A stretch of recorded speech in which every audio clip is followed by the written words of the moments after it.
Good afternoon. Sorry, good evening to all of you. Good evening to all of you. Audio आ रहा है आप लोगों को? ऑडियो क्लियर है सभी को? हाँ, सो गुड इवनिंग एवरीवन। आज हमें बेसिकली स्टार्ट करना है सेकंड लॉ ऑफ थर्मोडायनामिक्स। ठीक है, second law of thermodynamics topic है हमारा, वो चीज स्टार्ट करनी है। ठीक है, so already first law of thermodynamics हमने कंप्लीट कर लिया एंड प्रीवियसली उससे पहले हमने properties of pure substance and the basic concepts. ठीक है, मतलब ऑलमोस्ट हमारा जितना बेसिक जो चीज है वो कवर अप हो चुका है।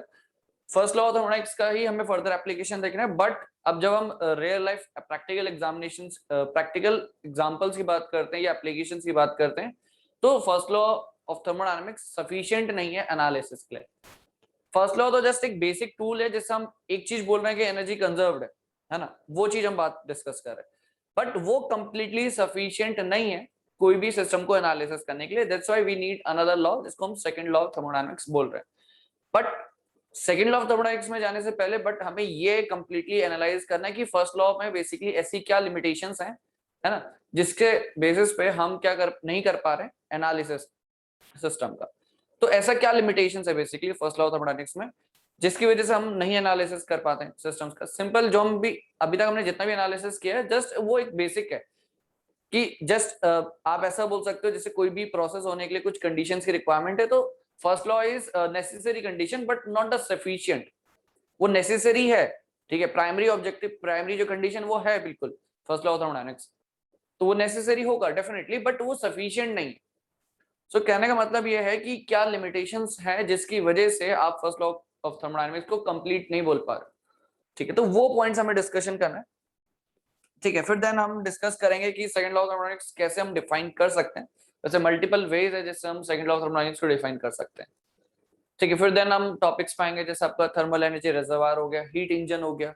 ठीक है, फिर वो स्टेटमेंट्स हमारे पास सेकंड लॉ ऑफ थर्मोडायनामिक्स के Kelvin Planck and Clausius statement. ठीक है, वो सब चीजों का डिस्कशन होगा। ठीक है, तो सबसे पहले हम वही लिखेंगे, चैप्टर तो हमारा क्या है, सेकंड लॉ ऑफ थर्मोडायनामिक्स।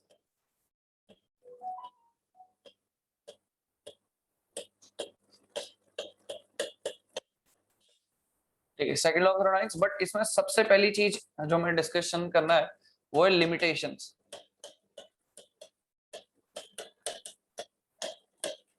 ठीक है, और first law of thermodynamics.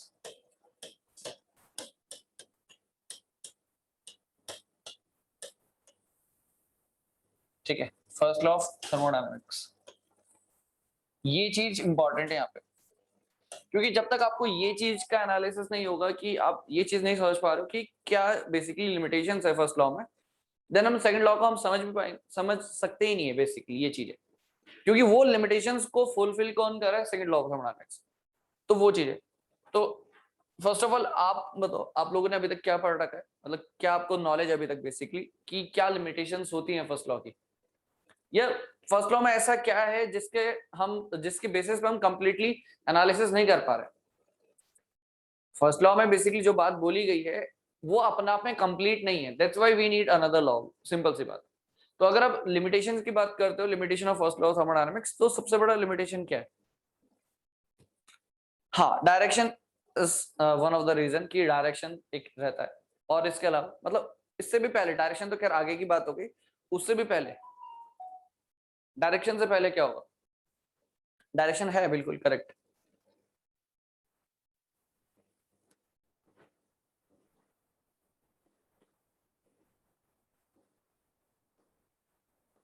Feasibility, sense. हाँ, सेंस डायरेक्शन एक ही चीज होगी। फिजिबिलिटी, हाँ, फिजिबिलिटी ऑफ प्रोसेस होगा नहीं होगा उसका नहीं पता। हाँ बिल्कुल बिल्कुल करेक्ट, फिजिबिलिटी वही चीज हो गया, प्रोसेस आपका फिजिबल है कि नहीं, डायरेक्शन क्या होने वाला है, वो सब चीजें। इससे भी पहले एक इंपॉर्टेंट चीज है कि जब आपने फर्स्ट लॉ ऑफ थर्मोडायनामिक्स पढ़ा था ना, तो आपको पता होगा जब हम सिस्टम की बात करते हैं, सिस्टम इंटरैक्ट दो तरीके से कर सकते हैं सराउंडिंग के साथ। सिस्टम दो तरीके से इंटरैक्ट कर सकता है, either in terms of energy, energy interaction, energy interaction, और द मास इंटरेक्शन। ये दो तरीके से आपका सिस्टम इंटरैक्ट कर सकता है। ठीक है, लॉसेस नहीं कंसीडर करते। हाँ देखो, अभी देखो एनर्जी इंटरेक्शन, सिंपल बेसिक सी चीज जो हमने डिस्कस की थी, energy interaction and mass interaction, दो चीजें जिससे सिस्टम आपका सराउंडिंग के साथ इंटरेक्ट कर सकता है। बट क्वेश्चन ये है, जब हम इसकी बात करते हैं कि इसकी एनर्जी इंटरेक्शन की, तो एनर्जी तो कोई भी हो सकता है, कोई भी अलग टाइप का एनर्जी हो सकता है, वेरियस फॉर्म्स ऑफ एनर्जीज हो सकती है। तो जब हम एनर्जी इंटरेक्शन करते हैं की बात बोल रहे हैं यहाँ पे, तो we do not differentiate between different types of energy. ये एक इंपॉर्टेंट पॉइंट है। मतलब according to first law of thermodynamics all energies are equivalent, जो कि पॉसिबल केस है ही नहीं। हर एनर्जी अपना आप में अलग है। In terms of quality basically हम बात करते हैं, अलग अलग क्वालिटी है हर एनर्जी का। तो बट जब आप फर्स्ट लॉ की बात करते हो, वी ओनली से कि एनर्जी इंटरेक्शन कितना हो रहा है, ठीक है। तो एनर्जी इंटरेक्शन की जब बात करते हैं तो हम टाइप ऑफ एनर्जीज के बीच में डिफरेंशिएट नहीं कर रहे होते, और ये सबसे बड़ा लिमिटेशन है फर्स्ट लॉ ऑफ थर्मोडायनामिक्स का, ठीक है। डायरेक्शन, सेंस, फिजिबिलिटी तो आगे की बात है, बट सबसे पहला चीज ये है कि आप जो भी एनर्जी इंटरेक्शन की बात कर रहे हो, आप ये डिफरेंशिएट नहीं कर रहे हो कि कौन से फॉर्म ऑफ एनर्जी की आप डिस्कशन कर रहे हो, सिस्टम में कौन सा form of energy basically interact कर रहा है सराउंडिंग के साथ, किस तरीके से सिस्टम आपका सराउंडिंग के साथ इंटरेक्ट कर रहा है, कौन सी type of energy basically involve है। तो वहां पे हम वो डिफरेंशिएट नहीं करते, जनरली से कि भाई इतनी एनर्जी इंटरेक्शन है, इतना किलो जूल, जस्ट क्वांटिटी की हम बात कर रहे हैं, है ना, जस्ट क्वांटिटी की बात कर रहे हैं। तो सबसे पहला पॉइंट तो यही है आपके पास कि all forms of energies are equivalent. ये सबसे बड़ा डिसएडवांटेज है। डिसएडवांटेज इस सेंस में कि हम डिफरेंशिएट नहीं कर पा रहे डिफरेंट टाइप्स ऑफ एनर्जीज को, ठीक है। ये चीज मतलब रादर आप लिमिटेशन बोलो या सिंपली आप ऐसा भी बोल सकते हो कि उसी फर्स्ट लॉ से रिलेटेड पॉइंट, ठीक है। All energy are considered as equivalent.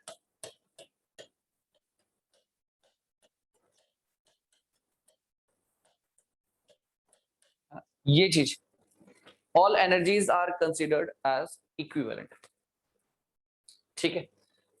तो एनर्जीज का कंसिडर कर रहे हो एज अ इक्विवेलेंट, मतलब सेम है। Energy interaction, heat and work बोला तो एनर्जी है बेसिकली, हम डिफरेंशिएट नहीं कर रहे हैं बिटवीन हीट एंड वर्क, ठीक है। एक ये पॉइंट हो गया, ठीक है। दूसरा, जब आपने सिस्टम में डिस्कशन किया कि कोई प्रोसेस हो रही है, आपने कंडीशन स्पेसिफाई नहीं किया बेसिकली, किस पर्टिकुलर कंडीशन में वो प्रोसेस होगी। कोई प्रोसेस हो रहा है, लेट्स सपोज कुछ भी XYZ प्रोसेस हो रहा है, आपने बोला कि वो प्रोसेस हो गया, बट जब फर्स्ट लॉ थर्मोडायनामिक्स से हम बात करते हैं तो कहीं भी हमने कोई भी कंडीशन डिफाइन नहीं करी है, मतलब कोई कंडीशन स्पेसिफाई नहीं करी कि इस पर्टिकुलर कंडीशन में ही ये पॉसिबल हो सकता है। वी जस्ट से कि भाई ये प्रोसेस हो गया, प्रोसेस कैसे हुआ, किस कंडीशंस में हुआ, वो उस बारे में हमने बात ही नहीं करी, ठीक है। ये चीज, ये इंपॉर्टेंट चीज है, ठीक है। तो आप जैसे फर्स्ट पॉइंट बोला energies are considered as equivalent, दूसरा पॉइंट क्या होगा बेसिकली, ट्रांसफॉर्मेशन ऑफ एनर्जी की आप बात करते हो। फर्स्ट लॉ में ये तो बोलते हैं कि एनर्जी आपका क्या है, टोटली कंजर्व्ड है, neither be created nor be destroyed, but it can transform from one form to another. जब ट्रांसफॉर्म बोल रहे हैं तो हम सिंपली बोलते हैं कि ट्रांसफॉर्म हो रहा है, बट किस कंडीशन में ट्रांसफॉर्म होगा, ऐसा थोड़ा ना कि अपना आप से कुछ भी ट्रांसफॉर्म हो जाएगा। Sunlight can be converted into electricity, but on what conditions, किस कंडीशंस पे होगा, वो इंपॉर्टेंट चीज है। आपका जो डैम में पोटेंशियल एनर्जी है वाटर का, वो इलेक्ट्रिसिटी में कन्वर्ट हो रहा है, कैसे कन्वर्ट हो रहा है, वो उसके पीछे की बात हमने डिस्कशन किया ही नहीं। विजय से कि एनर्जी एक फॉर्म से दूसरे फॉर्म में कन्वर्ट हो रहा है, बट उसके बीच में क्या कंडीशंस हैं, क्या पर्टिकुलर कंडीशन है वो चीज पॉसिबल हो सकती है, वो चीज का हमने डिस्कशन किया ही नहीं, ठीक है। हमने सिंपली बोल दिया कि transformation of one form of energy into another without considering the conditions, without specifying the conditions under which this transformation can take place, ठीक है। तो ये एक इंपॉर्टेंट पॉइंट होता है दूसरा, ठीक है। तो दूसरा पॉइंट बेसिकली हम ऐसे बोल सकते हैं, एनर्जी ट्रांसफॉर्म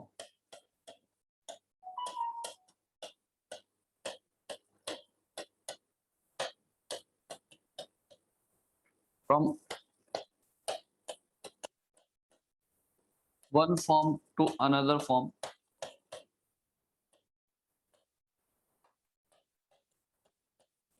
ठीक है। Energy transforms from one form to another form, but but ठीक है, इसमें लिख लेना, but conditions conditions are not defined are not defined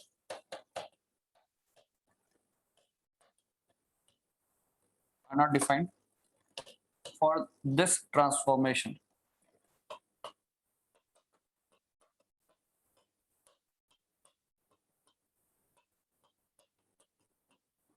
ठीक है, energy transforms from one form to another, बिल्कुल ठीक है, but conditions are not defined for this transformation. मतलब आपने स्पेसिफाई नहीं किया कि किस बेसिकली किस कंडीशन में ये ट्रांसफॉर्मेशन होने वाला है ना।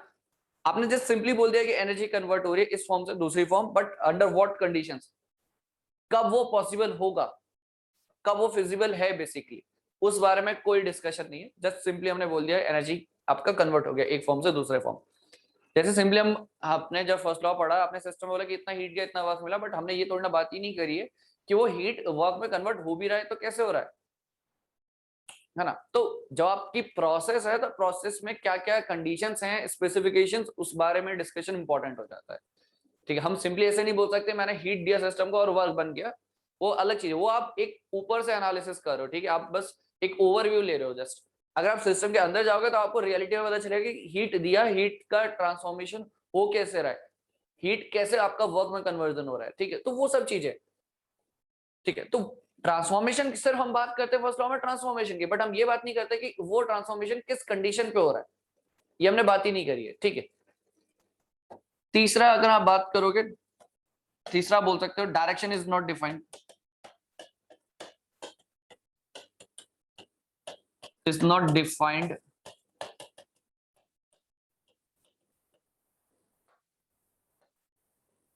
is that direction is not defined। ठीक है, चौथा फिर ऐसा भी लिख सकते हैं फिजिबिलिटी ऑफ प्रोसेस, खैर वो सेम ही चीज हो गया एक तरीके से, बट फिजिबिलिटी ऑफ प्रोसेस।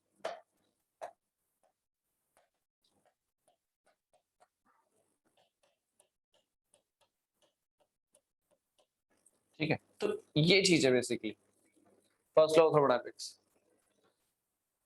जब भी आप एनर्जीज की बात करते हो जस्ट वी से की एनर्जी है, हम डिफरेंशिएट नहीं कर रहे बिटवीन हीट एंड वर्क और जो भी एनर्जीज इन्वॉल्व है।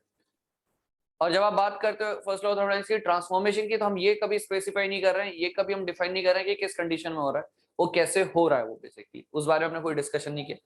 दूसरा चीज डायरेक्शन भी डिफाइन नहीं है। ठीक है, फिजिबिलिटी ऑफ द प्रोसेस ये भी कुछ कंफर्म नहीं है। मतलब कहने के लिए देखो, अब ये लिमिटेशन है ना, तो जहां भी आपका फर्स्ट लॉ का वायलेशन होगा, बेसिकली आपने एक वर्ड सुना होगा परपेचुअल मोशन ऑफ मशीन, है ना। ये चीज हम पढ़ते हैं परपेचुअल मोशन मशीन, ठीक है, जिसको हम बोलते हैं पीएमएम। बेसिकली ये कौन सी मशीन है, ये बेसिकली वो मशीन है जो लॉज ऑफ थर्मोडायनेमिक्स को वायलेट करती है।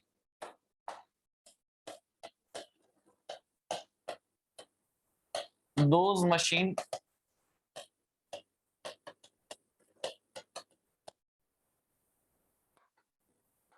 which violates the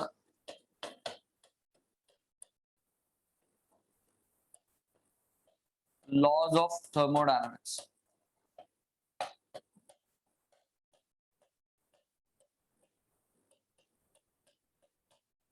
laws of thermodynamics, ठीक है, सिंपल। तो अब पीएमएम 1 बोलो, 2 बोलो, ठीक है, 3 बोलो, सिंपल। पीएमएम 1 जो फर्स्ट लॉ ऑफ थर्मोडायनेमिक्स को वायलेट करे, पीएमएम 2 जो सेकंड लॉ ऑफ थर्मोडायनेमिक्स को वायलेट करे, एंड 3 अगर बोला तो थर्ड लॉ ऑफ थर्मोडायनेमिक्स को जो वायलेट करे। तो उस तरीके की मशीन पीएमएम सिंपली मतलब जो लॉज ऑफ थर्मोडायनेमिक्स को वायलेट कर रहा है। ठीक है, अब क्वेश्चन आपसे इससे रिलेटेड कैसे पूछा जा सकता है, लेट्स सपोज आपसे एक एग्जांपल ये लिखा है कि एक सिस्टम है ना, एंड ये आपने इसको हीट ट्रांसफर दिया, ठीक है, एंड कुछ वर्क ट्रांसफर हुआ, ठीक है, एंड आपको ये कंडीशन गिवन है कि work is greater than Q. तो कौन सा मशीन है बेसिकली,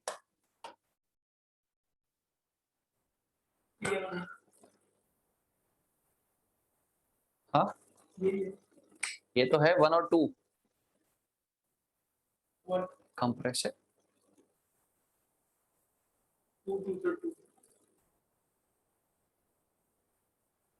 मैंने क्वेश्चन पूछा कि एक मशीन है जिसमें आपने हीट ट्रांसफर दिया, आपको वर्क मिला, and for this machine this is given. इस पर्टिकुलर मशीन के लिए, ये कोई मशीन है, इस मशीन को आपने हीट दिया, आपको कुछ वर्क मिला, मशीन के लिए डिफाइंड है कि work is greater than Q, तो क्या हो जाएगा आंसर? हाँ, यस यस, करेक्ट, 1।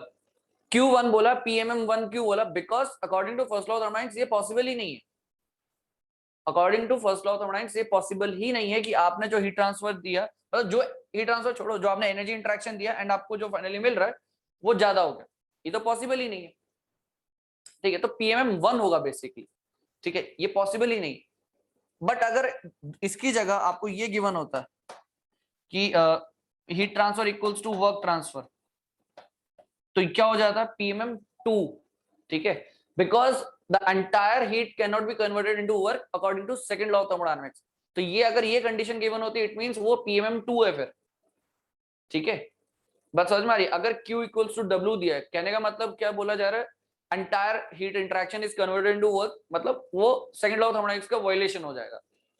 क्योंकि सेकंड लॉ ऑफ थर्मोडायनामिक्स में बेसिकली हम बात करते हैं कि लॉसेस विल बी देयर। आप कोई भी सिस्टम है, आपका कोई भी मशीन है, कोई भी इंजन है, वो कभी भी 100% एफिशिएंट हो ही नहीं सकता है, बिकॉज लॉसेस होंगे। लॉसेस का रीजन ये नहीं कि हमारा सिस्टम इनएफिशिएंट है, by nature it is not possible कि उसकी एफिशिएंसी 100% हो, by nature it is not possible. ठीक है, हाँ ये सत्य, लॉसेस होंगे। लॉसेस वही बेसिकली बिकॉज सेकंड लॉ में हम डिस्कशन कर, but it is true from the first law of thermodynamics. From the first law of thermodynamics it is true कि एंटायर हीट इंटरेक्शन जो आपका एनर्जी इंटरेक्शन था वो वर्क इंटरेक्शन के बराबर हो सकता है, पॉसिबिलिटी है। ठीक है, ये बिल्कुल पॉसिबल है from the first law of thermodynamics, but according to second law of thermodynamics it is not possible.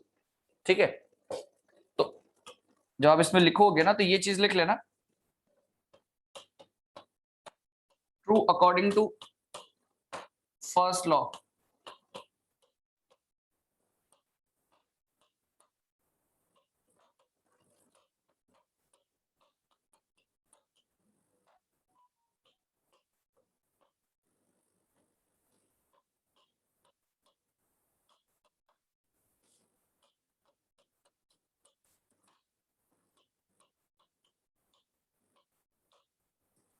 ठीक है, तो फर्स्ट लॉ ऑफ थर्मोडायनामिक्स तो नेसेसरी कंडीशन है, फर्स्ट लॉ ही नहीं डिफाइन, फर्स्ट लॉ ही आपका वायलेट हो रहा है तो सेकंड लॉ का तो कोई मतलब ही नहीं है। फर्स्ट लॉ सबसे पहला स्टेप है, वो नेसेसरी कंडीशन है, वो सही है, इट मींस देन आप सेकंड लॉ की तरफ जाओगे। बट अगर फर्स्ट लॉ ही आपका करेक्ट नहीं है, मतलब वायलेट हो रहा है, तो इट मींस सेकंड लॉ का तो कोई मतलब ही नहीं रह जाता फिर। तो ये फर्स्ट लॉ के अकॉर्डिंग गलत है, ये सेकंड लॉ थर्मोडायनामिक्स से अकॉर्डिंग गलत है, बट फर्स्ट लॉ के अकॉर्डिंग करेक्ट है, उसमें कोई इशू नहीं है। ठीक है, अब लेट सपोज अगर मैं बात करूं इस ऐसे एक और, अगर एक और एग्जांपल हम कंसीडर करें। ठीक है, लाइक दिस।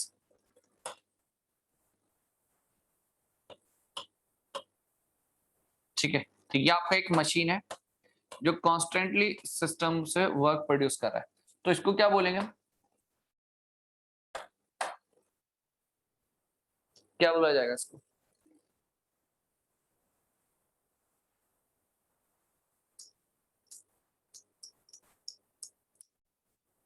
क्या बोलेंगे? 1 2 कैसे हो सकता है? 1 होगा ना, 1 1 होगा, बिकॉज मशीन में क्या है, सिर्फ वर्क इंटरेक्शन है, मतलब आपने कुछ सप्लाई नहीं किया, सिस्टम कॉन्स्टेंटली वर्क प्रोड्यूस कर रहा है without energy input, without any input it is giving the output, जो कि इम्पॉसिबल है according to first law of thermodynamics. तो ये बेसिकली PMM1 का एग्जांपल होगा ना,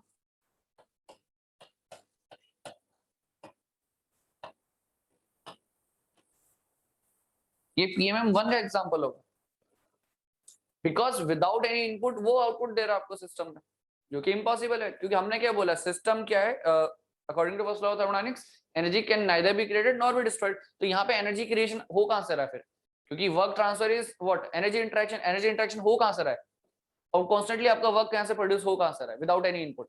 तो फर्स्ट लॉ ऑफ थर्मोडायनामिक्स का बेसिकली वो वायलेशन है। हाँ हाँ, नहीं वो तो कोई दिक्कत नहीं, बट ठीक है, तो बहुत सिंपल सी चीज है। तो जब भी आपसे बात होगी कि परपेचुअल मोशन ऑफ मशीन, आपको बस ये देखना है कि कौन सा लॉ का वायलेशन है, ठीक है, कौन से लॉ का violation. 100% efficiency is possible according to first law of thermodynamics, because first law of thermodynamics में हम क्या बोल रहे हैं कि ऑल एनर्जीज आर इक्विवेलेंट। ये सबसे एंड मोस्ट इंपॉर्टेंट पॉइंट है। डायरेक्शन फिजिबिलिटी तो लास्ट की बात है, डायरेक्शन फिजिबिलिटी वो लास्ट की बात हो जाती है। इंपॉर्टेंट ये है कि आप एनर्जीज इंटरेक्शन, जो एनर्जी का इंटरेक्शन हो रहा है बेसिकली, उन सबको इक्विवेलेंट कंसिडर कर रहे हो, मतलब आप डिफरेंशिएट ही नहीं करो between different types of energies. तो ये इंपॉर्टेंट पॉइंट होता है, ठीक है। एंड फाइनली फिर तो बाकी अगर आप बात करो सेकंड पॉइंट की, तो वो तो बेसिकली क्या है, ट्रांसफॉर्मेशन ऑफ एनर्जी। ये हमने बोला था कि क्रिएट नहीं होती, डिस्ट्रॉय नहीं होती, तो ट्रांसफॉर्म होती है। बट हमने ये कोई बात, इस बारे में कोई बात ही डिफाइन नहीं किया कि किस कंडीशन में वो कन्वर्ट होगा, किस कंडीशन या स्पेसिफिकेशन की हमने बात ही नहीं करी है जिसमें वो ट्रांसफॉर्म होने वाला है। The sunlight can be converted into electricity, है ना। The potential energy of the water in the dam can be converted into electricity, है ना। The chemical energy is converted into electricity.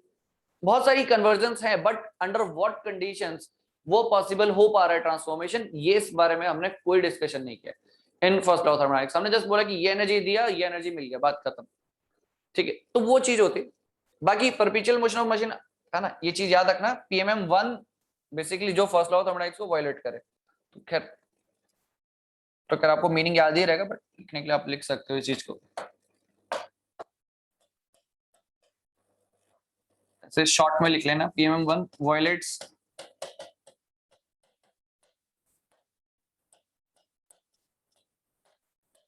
First law of thermodynamics, ठीक है।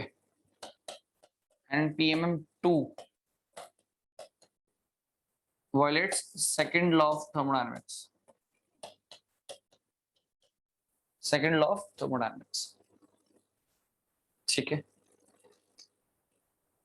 ये चीज तो basically ये हमारे पास लिमिटेशंस वाले पॉइंट है फर्स्ट लॉ से रिलेटेड, ठीक है। अच्छा, ये बात ठीक है, यहाँ तक क्लियर है। नेक्स्ट अगर हम बात करें सेकंड लॉ ऑफ थर्मोडायनामिक्स, तो सेकंड लॉ ऑफ थर्मोडायनामिक्स को आप कैसे डिफाइन कर सकते हो, ठीक है। कैल्विन प्लैंक और क्लॉसियस स्टेटमेंट की मैं बात नहीं कर रहा, simple in general way second law of thermodynamics simply मतलब जैसे भी आप अपने बाय नेचर आप जैसे भी आप डिफाइन कर सकते हो। Clausius and Kelvin Planck statement वो अलग चीज है, वो सेपरेट पार्ट, वो तो हम एक स्पेसिफिक तरीके से उसको डिफाइन कर लेते हैं, बट इन जनरल सेंस हम कैसे डिफाइन करेंगे सेकंड लॉ ऑफ थर्मोडायनामिक्स को।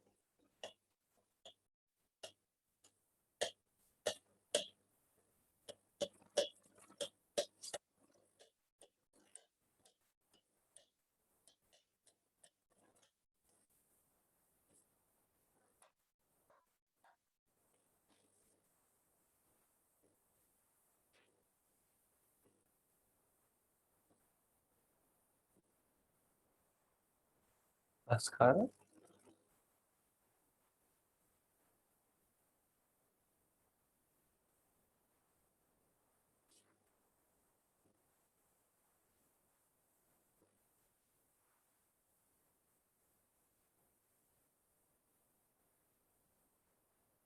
कौन से व्हील की बात कर रहे हो सत्यार?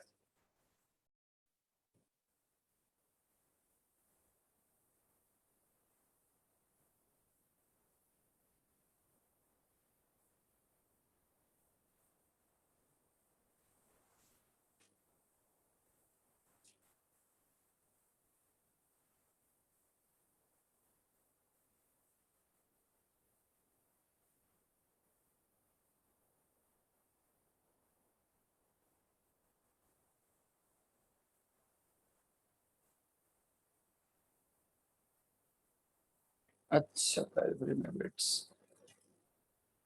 यार इस मोमेंट पे मुझे ध्यान नहीं आ रहा वो मतलब एग्जैक्टली उसका पूरा कंप्लीट पिक्चर में है क्या चीजें,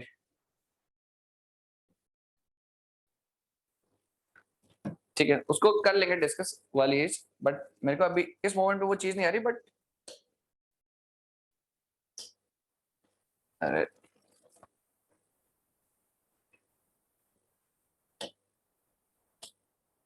हाँ, ठीक है।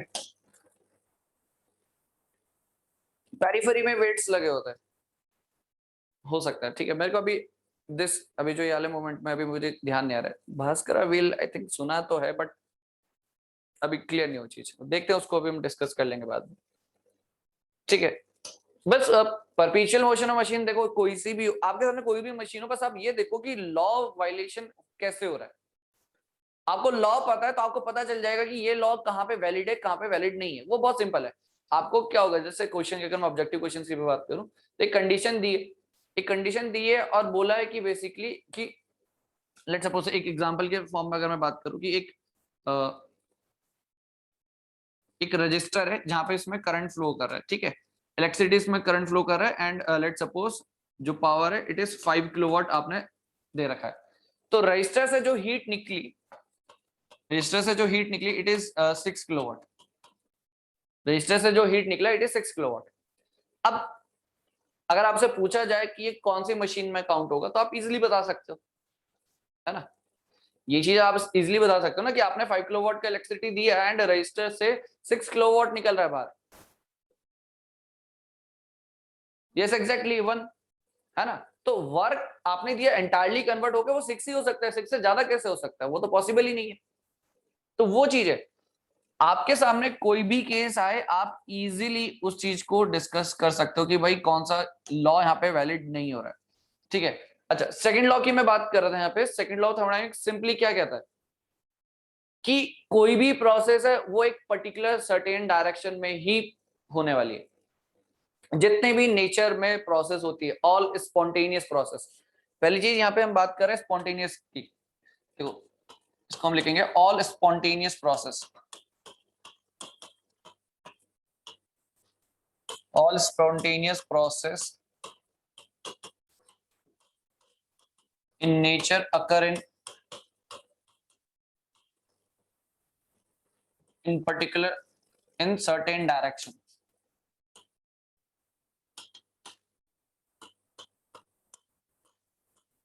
In certain direction.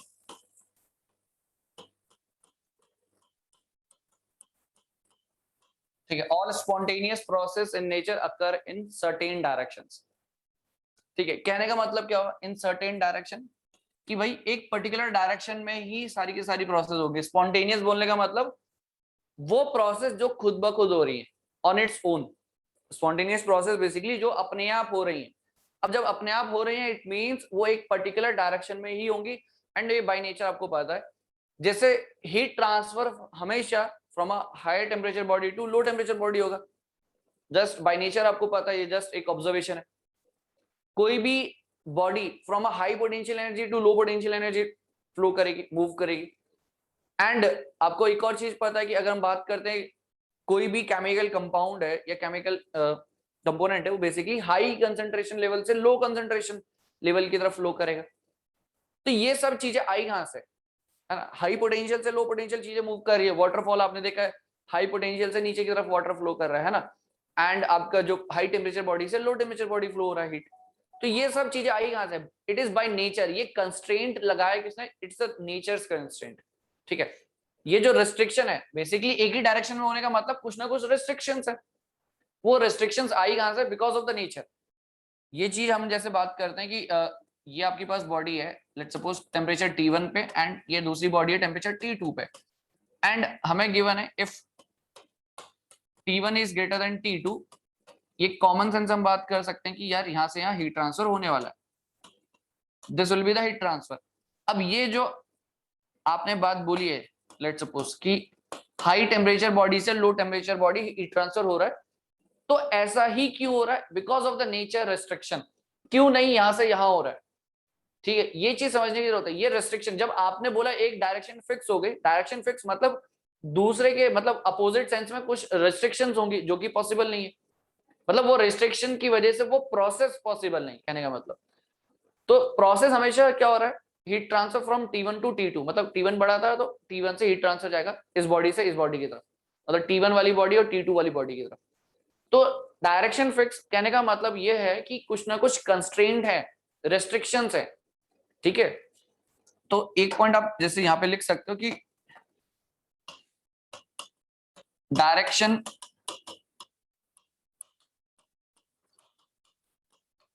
Is fixed. अच्छा, डायरेक्शन इज फिक्स्ड किसके लिए, स्पॉन्टेनियस प्रोसेस के। ऐसे लिख लेना, for spontaneous process.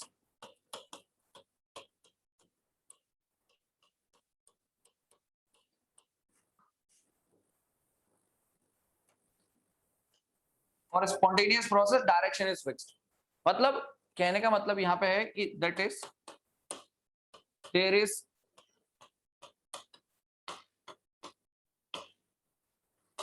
some directional constraint,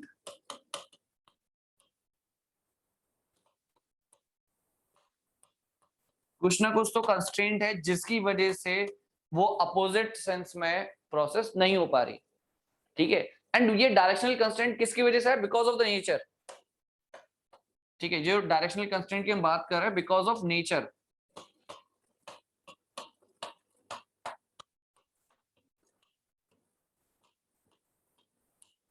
because of nature, ठीक है। तो ये बात समझने की जरूरत है, जो भी नेचर में स्पॉन्टेनियस प्रोसेस, स्पॉन्टेनियस जो अपने आप हो रही है ऑन इट्स ओन, ठीक है, तो उस केस में डायरेक्शन फिक्स है, मतलब एक सर्टेन डायरेक्शन में ही प्रोसेस होने वाला है। एंड कहने का मतलब यहाँ से कंक्लूजन ये निकलता है कि कुछ ना कुछ डायरेक्शनल कंस्ट्रेंट्स है। कंस्ट्रेंट्स किसने लगाए? नेचर ने लगाए, ठीक है। तो सेकंड लॉ अपना आप में क्या, एक नेचर्स लॉ, ठीक है। तो इसका एज सच आपके सामने कोई प्रूफ नहीं है कि इसका प्रूफ निकालो क्या है, एंड इसका कोई एक सिंगल डेफिनेशन नहीं है, ठीक है। जिसकी मर्जी जो जैसा डेफिनेशन देना चाहता है, ये तो एक जनरल हमने पॉइंट लिख लिया, ठीक है। ये हमने एक जनरल पॉइंट लिख दिया सेकंड लॉ से रिलेटेड, क्योंकि वो नेचर्स लॉ। अब इसको कैसे भी इंटरप्रेट किया जा सकता है, कैसे भी डिफाइन किया जा सकता है, बट बहुत ही सिंपल मैनर में हम ये बोल सकते हैं कि जो भी नेचर में स्पॉन्टेनियस प्रोसेस है वो हमेशा एक ही पर्टिकुलर डायरेक्शन में होंगी। स्पॉन्टेनियस वर्ड बोलना यहाँ पे इंपॉर्टेंट है, ठीक है, बिकॉज कोई भी प्रोसेस को तो रिवर्स किया जा सकता है, कोई भी प्रोसेस को रिवर्स किया जा सकता है विद सम एक्सटर्नल फोर्सेस और एक्सटर्नल वर्क या एक्सटर्नल हेल्प के थ्रू मैं उस प्रोसेस को रिवर्स कर सकता हूं। ऐसा नहीं बोल रहे कि रिवर्स नहीं कर सकता, रिवर्स किया जा सकता है, पॉसिबल है बिल्कुल। बट ऑन इट्स ओन जो प्रोसेस खुद ब खुद हो रही है वो कभी भी रिवर्स डायरेक्शन में होंगी ही नहीं, ठीक है, वो कभी पॉसिबल नहीं है बिकॉज ऑफ द नेचर, ठीक है। दैट्स व्हाई कि सेकंड लॉ ऑफ थर्मोडायनेमिक्स एक नेचर्स लॉ, ठीक है, वो नेचर का लॉ। जैसे हीट ट्रांसफर के केस में बोला वैसे पोटेंशियल एनर्जी ट्रांसफर आप बोल सकते हो कि भाई high potential to low potential flow हो रहा है, कभी लो टू हाई नहीं हो सकता, है ना, वो चीज, ठीक है। तो सेकंड लॉ ऑफ थर्मोडायनेमिक्स बहुत ही सिंपल मैनर में आप हमेशा, अगर आपसे कोई पूछता है तो आप ये बोलोगे कि स्पॉन्टेनियस वर्ड यूज करना है।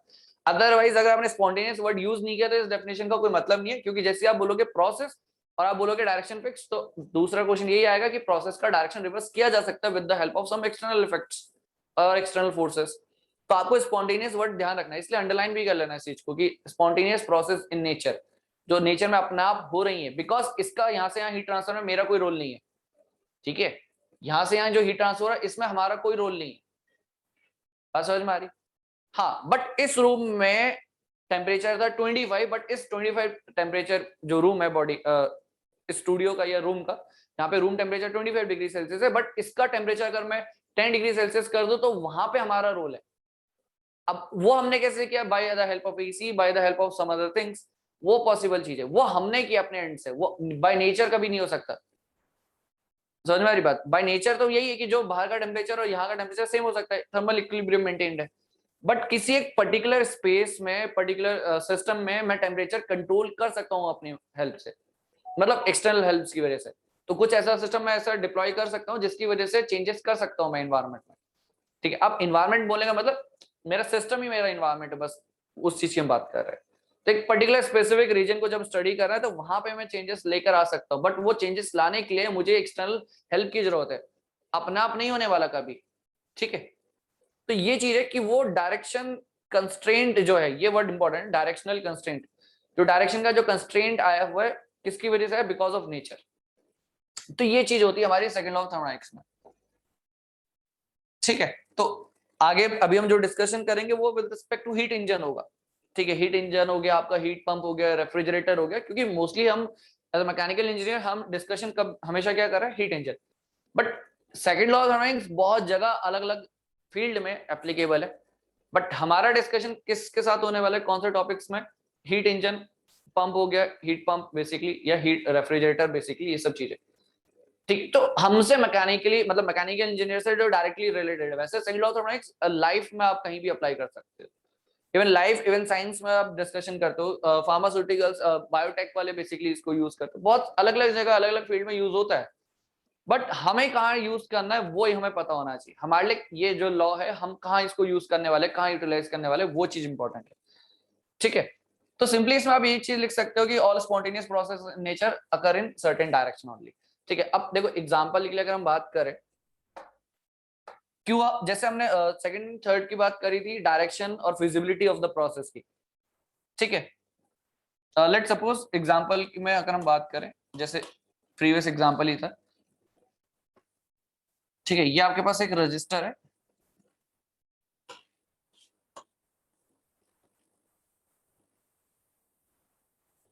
ठीक है, ये एक रजिस्टर है, इसमें आपने करंट फ्लो कराया। ठीक है, तो कुछ सोर्स, एक्सटर्नल सोर्स लगाओ जिससे करंट फ्लो हो रहा है। ठीक है, ये चीज, ये करंट फ्लो हो रहा है, एंड डेफिनेटली आपको पता है यहाँ से कुछ ना कुछ, ये रजिस्टर है तो कुछ ना कुछ ये हीट क्या करेगा, रिमूव करेगा, यहाँ से कुछ ना कुछ हीट जाएगी बाहर। लेट सपोज जितना आपने इलेक्ट्रिकल सप्लाई दिया था, लेट सपोज 5 किलोवाट, उतना ही हीट रिमूव हो गया। क्या ये ऐसा पॉसिबल है कि मैं इसको हीट दूं 5 किलोवाट की और इसमें करंट फ्लो हो जाए? कभी रिवर्स डायरेक्शन में प्रोसेस पॉसिबल है यहाँ पे? मतलब इसका जस्ट रिवर्स कंडीशन कभी पॉसिबल हो सकता है क्या? ऑब्वियसली कभी भी पॉसिबल नहीं है। कि ये आपके पास सिस्टम है, एक रजिस्टर है, आप डायरेक्टली इसको क्या करो, हीट ट्रांसफर प्रोवाइड कर दो और बोल रहे हो कि करंट फ्लो हो रहा है। ठीक है, क्या इसमें कभी करंट फ्लो हो पाएगा? ये कभी पॉसिबल नहीं है ना, ये तो कभी पॉसिबल ही नहीं है ना। तो ये कभी पॉसिबल नहीं, करंट आपने फ्लो कराया, रजिस्टर से हीट निकल गया, वो निकल चुका है वहां से। क्या अब मैं उसको उतना हीट वापस दे दूं तो क्या करंट अगेन फ्लो हो जाएगा? नहीं, ऐसा कभी नहीं होने वाला। ठीक है, इवन ये वाली चीज अगर आप देखो सिंपल, कि आपके सिस्टम में लेट सपोज ये एक पैडल व्हील कनेक्टेड है ना, वो इस शाफ्ट से कनेक्टेड है, एंड शाफ्ट बेसिकली शाफ्ट के ऊपर आपने एक ये इस तरीके से वायर कनेक्टेड है, एंड इसके साथ एक वेट कनेक्टेड है।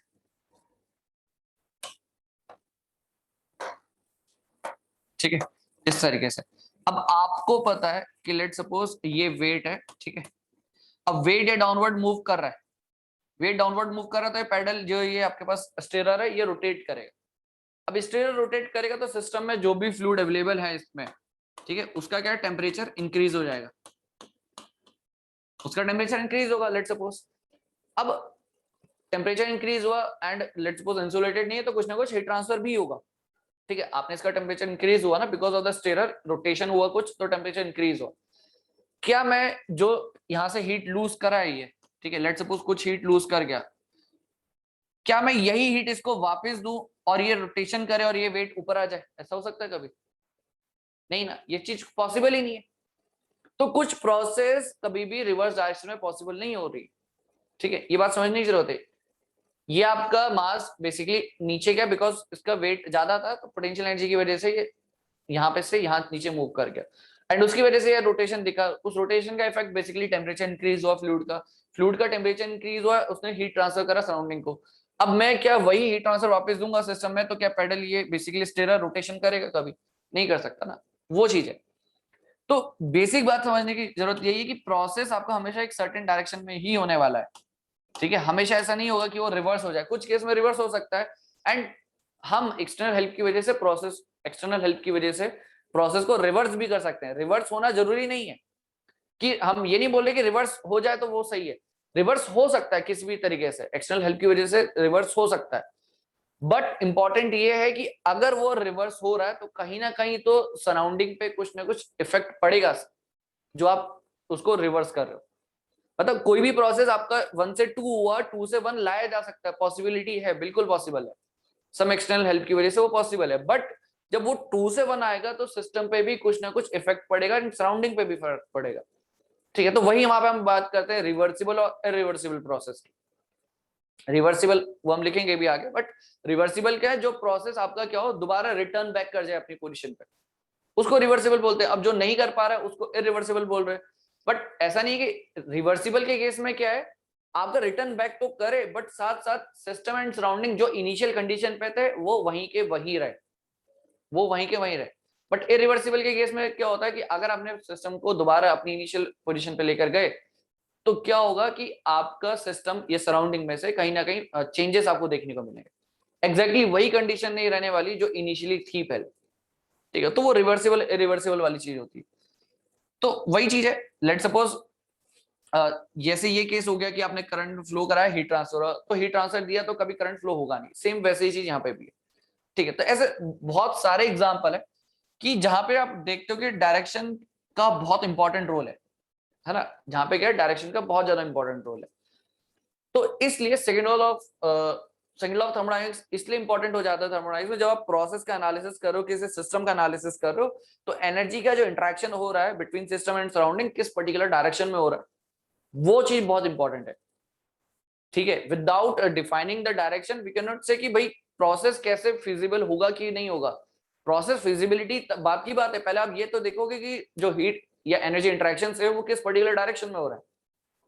ठीक है, तो अगर आपसे कोई बोले कि भाई T2 से T1 हीट फ्लो हो रहा है ना, तो पॉसिबल नहीं है, बिकॉज ये लो टेम्परेचर बॉडी है, हाई टेम्परेचर बॉडी है, तो वो पॉसिबल ही नहीं है।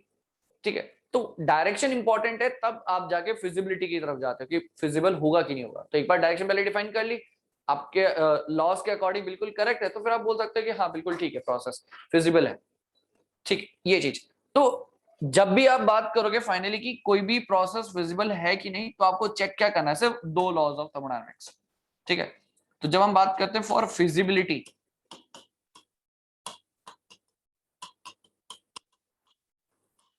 फॉर फिजिबिलिटी ऑफ प्रोसेस, ठीक है, for feasibility of process both laws, कौन सा, फर्स्ट एंड सेकंड,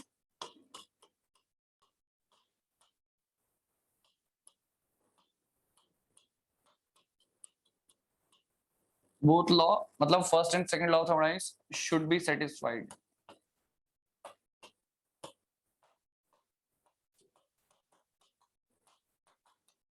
दोनों ही लॉ सेटिस्फाई होने चाहिए। ठीक है, तभी आप बोलोगे कि प्रोसेस फिजिबल है कि नहीं। ठीक है, तो first law basically necessary condition है, जो तो है ही जरूरी, बट सेकंड क्या है, सफिशिएंट कंडीशन, मतलब नेसेसरी एंड सफिशिएंट कंडीशन आप बोल सकते हो। जब तक दोनों सेटिस्फाई नहीं हुआ तब तक आप बोल ही नहीं सकते कि प्रोसेस फिजिबल है। ठीक है, जस्ट ये चीज हमेशा याद रखना। तो प्रोसेस का फिजिबिलिटी इंपॉर्टेंट, बिकॉज डायरेक्शन आपको चेक करना पड़ेगा कि इस डायरेक्शन में आपका एनर्जी का इंटरेक्शन हो रहा है, एंड वो कौन सी एनर्जी है। जैसे हम बात करते हैं हीट एंड वर्क, तो हीट आपके पास जो है वो एक low grade form of energy है, and work is a high grade of form of energy. ठीक है, जैसे हम हीट के लिए बोलते हैं heat is a low grade energy, low grade energy. तो आपने एक यहाँ पे बेसिकली इसको एक क्वालिटी वाला पॉइंट भी दे दिया। ठीक, इससे पहले हम सिर्फ किलो जूल के टर्म से बात करते हैं, कितना किलो जूल, अब हम किलो जूल के साथ ये भी बात करेंगे क्या इसका क्वालिटी है। ठीक है, तो जैसे आप वर्क के लिए बोलते हो it is high grade energy, अब हमने इसके साथ क्वालिटी वाला जो पॉइंट था वो भी इंक्लूड कर दिया एनालिसिस में। अभी तक इससे पहले हम सब किलो जूल की बात करते, कितना किलो जूल है हीट, मतलब कितना किलो जूल है वर्क, कितना किलो जूल है, ये सब बातें करते थे। बट अब हमने इसके साथ क्वालिटी वाला जो टर्म है वो भी इंक्लूड कर दिया एनालिसिस में, बिकॉज एनर्जी को जस्ट आप क्वांटिटी के टर्म्स में नहीं कंसिडर कर सकते हो, आपको क्वालिटी भी देखने की जरूरत पड़ेगी। ठीक है, लेट सपोज देखो, फॉर एग्जाम्पल अगर हम बात करें,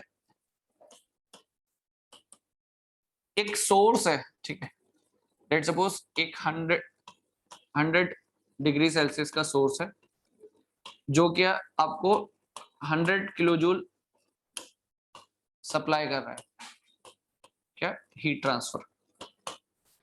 दूसरा सोर्स है, ठीक है, दूसरा सोर्स है जो कि है आपका 500 डिग्री सेल्सियस में, ये भी आपको हीट ट्रांसफर जो प्रोवाइड कर रहा है, it is of same magnitude 100 kilo joule. अब बात आती है कि जब फर्स्ट लॉ थर्मोडायनेमिक्स की हम बात करेंगे ना, तो हमारे लिए दोनों चीजें इक्विवेलेंट है।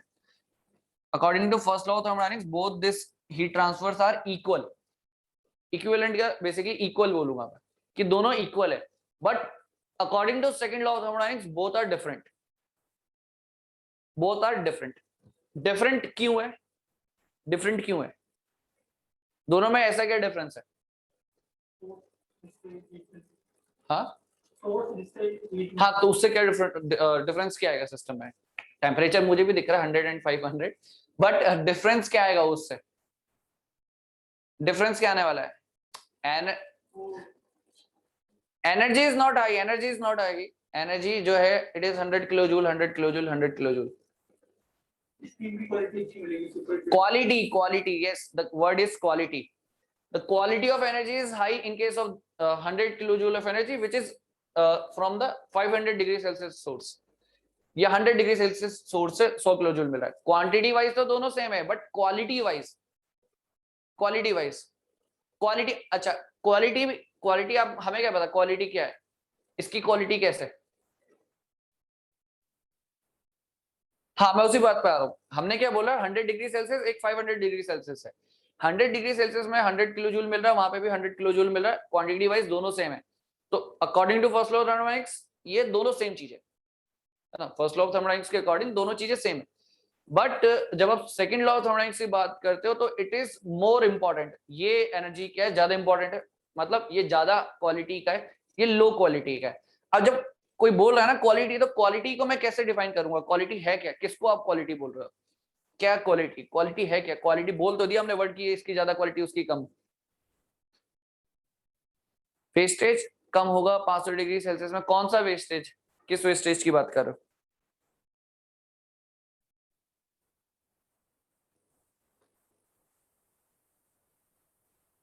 हाँ, मतलब सही बोल रहे हो।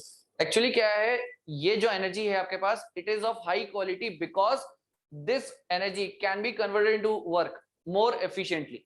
मतलब इस एनर्जी का अगर मैं वर्क, इस एनर्जी को अगर मैं किसी सिस्टम को दूंगा, तो ये क्या हो सकता है, मैक्सिमम पॉसिबल कन्वर्जन हो सकता है इस केस में। मतलब यहाँ पे 100 किलो जूल है, तो ये आपका 70 किलो जूल बेसिकली वर्क में कन्वर्ट हो सकता है। बट इसकी अगर मैं बात करूं तो ये 70 नहीं हो पाएगा, ये कहीं 40 से 50 के आसपास ही हो पाएगा। रफ एग्जांपल की मैं बात कर रहा हूँ कि ये जो क्वालिटी, ये जो आपके पास सीट है, इसका क्वालिटी ज्यादा इसलिए बोला जा रहा है because it can be converted into work in more efficiently, it can be converted into work more efficiently. ज्यादा एफिशिएंटली ये कन्वर्ट हो पाएगा वर्क में, ये उतना एफिशिएंटली कन्वर्ट नहीं हो पाएगा वर्क में। क्वांटिटी दोनों का सेम है, याद रखना, क्वांटिटी दोनों का सेम है, बट ज्यादा एफिशिएंटली ये कन्वर्ट होने वाला है, ये नहीं होने वाला। तो कहने का मतलब जब ये ज्यादा कन्वर्ट नहीं हो पाया, ये ज्यादा कन्वर्ट हो पाया, इट मींस यहाँ पे लॉसेस ज्यादा रहे होंगे, इस केस में लॉसेस कम रहे होंगे। तो वेस्टेज बोल लो बेसिकली क्या, लॉसेस। तो इस केस में लॉसेस ज्यादा रहे होंगे, इसमें कम रहे होंगे, तो ये ज्यादा कन्वर्ट हो पाया वर्क में, इसलिए ये ज्यादा क्वालिटी का है। ठीक है, अभी वो उस फॉर्मूले से हम कैलकुलेट करेंगे इसको, कार्नोट से, एफिशिएंसी वाले फॉर्मूले से कैलकुलेट करेंगे, तो वो हमें वहां से भी क्लियर हो जाएगा। बात समझ में? क्वालिटी, इसको हमने बोला हाई क्वालिटी का, ठीक है, इसको अभी हम आगे बेसिकली इस चीज को हम आगे प्रूव भी करेंगे क्यों हाई क्वालिटी बोला। बट जस्ट मैं अभी आपको बता रहा हूँ क्योंकि इसको कैलकुलेशन वाइज हम चेक करेंगे अभी आगे कैसे ये हाई क्वालिटी का है और ये लो क्वालिटी का है। बट अभी के लिए आपको ये पता होना चाहिए हाई क्वालिटी है वो लो क्वालिटी। हाई जस्ट क्यों बोला, बिकॉज ये ज्यादा कन्वर्ट हो पाएगा वर्क में, मोर efficiently it can be converted into work, but ये उतना एफिशिएंटली कन्वर्ट नहीं हो पाएगा वर्क में। मतलब ये 100 है तो आउट ऑफ 100 40 और 50 इज कन्वर्टेड इनटू वर्क। ये मोर एफिशिएंटली मतलब ये 70 80 कन्वर्ट हो पा रहा है। Quantity same but quality is different, ये चीज। ठीक है, प्रीवियस स्लाइड।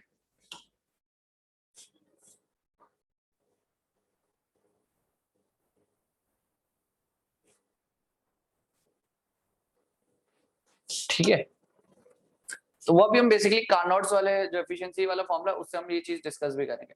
तो जब सेकंड लॉ की बात करी ना, तो सेकंड लॉ में, क्योंकि फर्स्ट लॉ में था सिर्फ मैग्नीट्यूड की बात करते, क्वालिटी वाला तो हमने कई टर्म इंक्लूड ही नहीं किया एनालिसिस में। तो जब सेकंड लॉ की बात करते हैं तो क्वालिटी भी इंपॉर्टेंट हो जाता है, क्योंकि अच्छा सेकंड लॉ का ना पढ़ने का रीजन क्या है, पहली बात तो सेकंड लॉ का पढ़ने का रीजन है एक तो feasibility of the process and second performance check करना बेसिकली प्रोसेसेस का। अभी तक आपने डिफरेंट प्रोसेस पढ़ी है, उसमें आपने वर्क निकाला, हीट निकाला, हीट ट्रांसफर, इंटरनल एनर्जी का चेंज, इंटरनल एनर्जी हो गया आपका, एंथैल्पी का चेंज, ये सब निकाला आपने, हीट एंड वर्क, बट आपने परफॉर्मेंस चेक नहीं करी है प्रोसेस की। तो जब परफॉर्मेंस की बात आती है तो हम सेकंड लॉ ऑफ थर्मोडायनामिक्स को यूज करते हैं। ठीक है, अगर हम सेकंड लॉ के एप्लीकेशन की बात करें तो सबसे बड़ा एप्लीकेशन ही यही है, to check the performance of the different process and cycles. जो भी प्रोसेस और साइकिल्स है उनकी परफॉर्मेंस को चेक करना। ठीक है, वो कहां से चेक करोगे, because of the second law of thermodynamics. ठीक है, तो ये एक सबसे बड़ा प्राइमरी ऑब्जेक्टिव रहता है।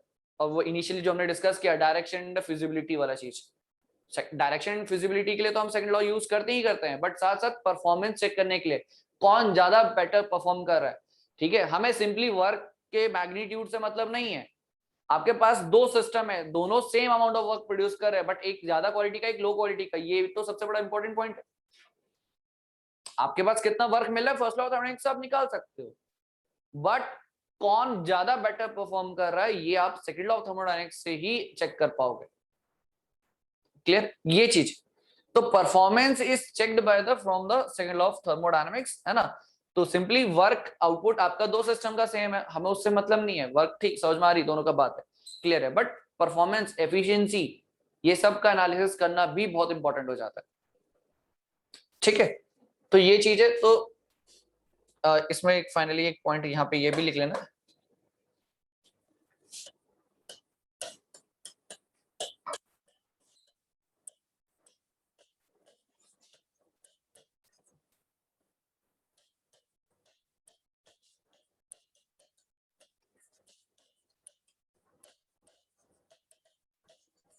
Energy has both quantity and quality. ठीक है, क्वांटिटी एंड क्वालिटी दोनों ही चीज इंपॉर्टेंट हो जाता है जब भी आप एनर्जी की बात करते हैं। ठीक है, तो हमने बात करी थी कि जो हम सेकंड लॉ ऑफ थर्मोडायनामिक्स का डिस्कशन कर रहे हैं with respect to heat engines and a refrigerator, ये सब चीज के बेसिस पे ही हम इस लॉ का डिस्कशन करने वाले। तो बट उससे पहले हमें कुछ एक सर्टेन बेसिक टर्म्स का आइडिया होना चाहिए। जैसे है आपका थर्मल रिजर्वायर,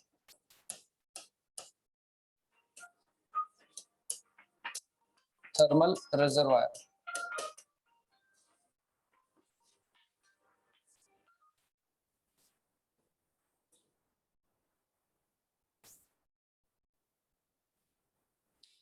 ठीक है। थर्मल रिजर्वायर क्या होता है? थर्मल रिजर्वायर किसको बोलते हैं?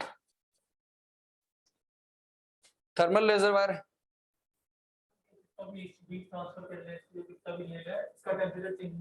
हाँ, टेम्परेचर चेंज नहीं होता है, चाहे वो कितना भी हीट दे या ले, एक्सेप्ट करे या दे, बेसिकली, है ना। गेन करे लूज करे उससे कोई फर्क नहीं पड़ता, उसका जो टेम्परेचर है इट रिमेन्स कांस्टेंट।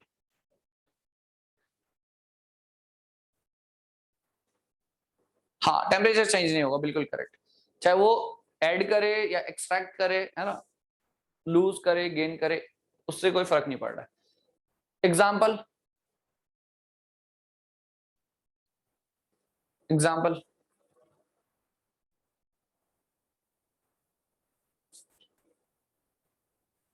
एग्जाम्पल क्या होगा?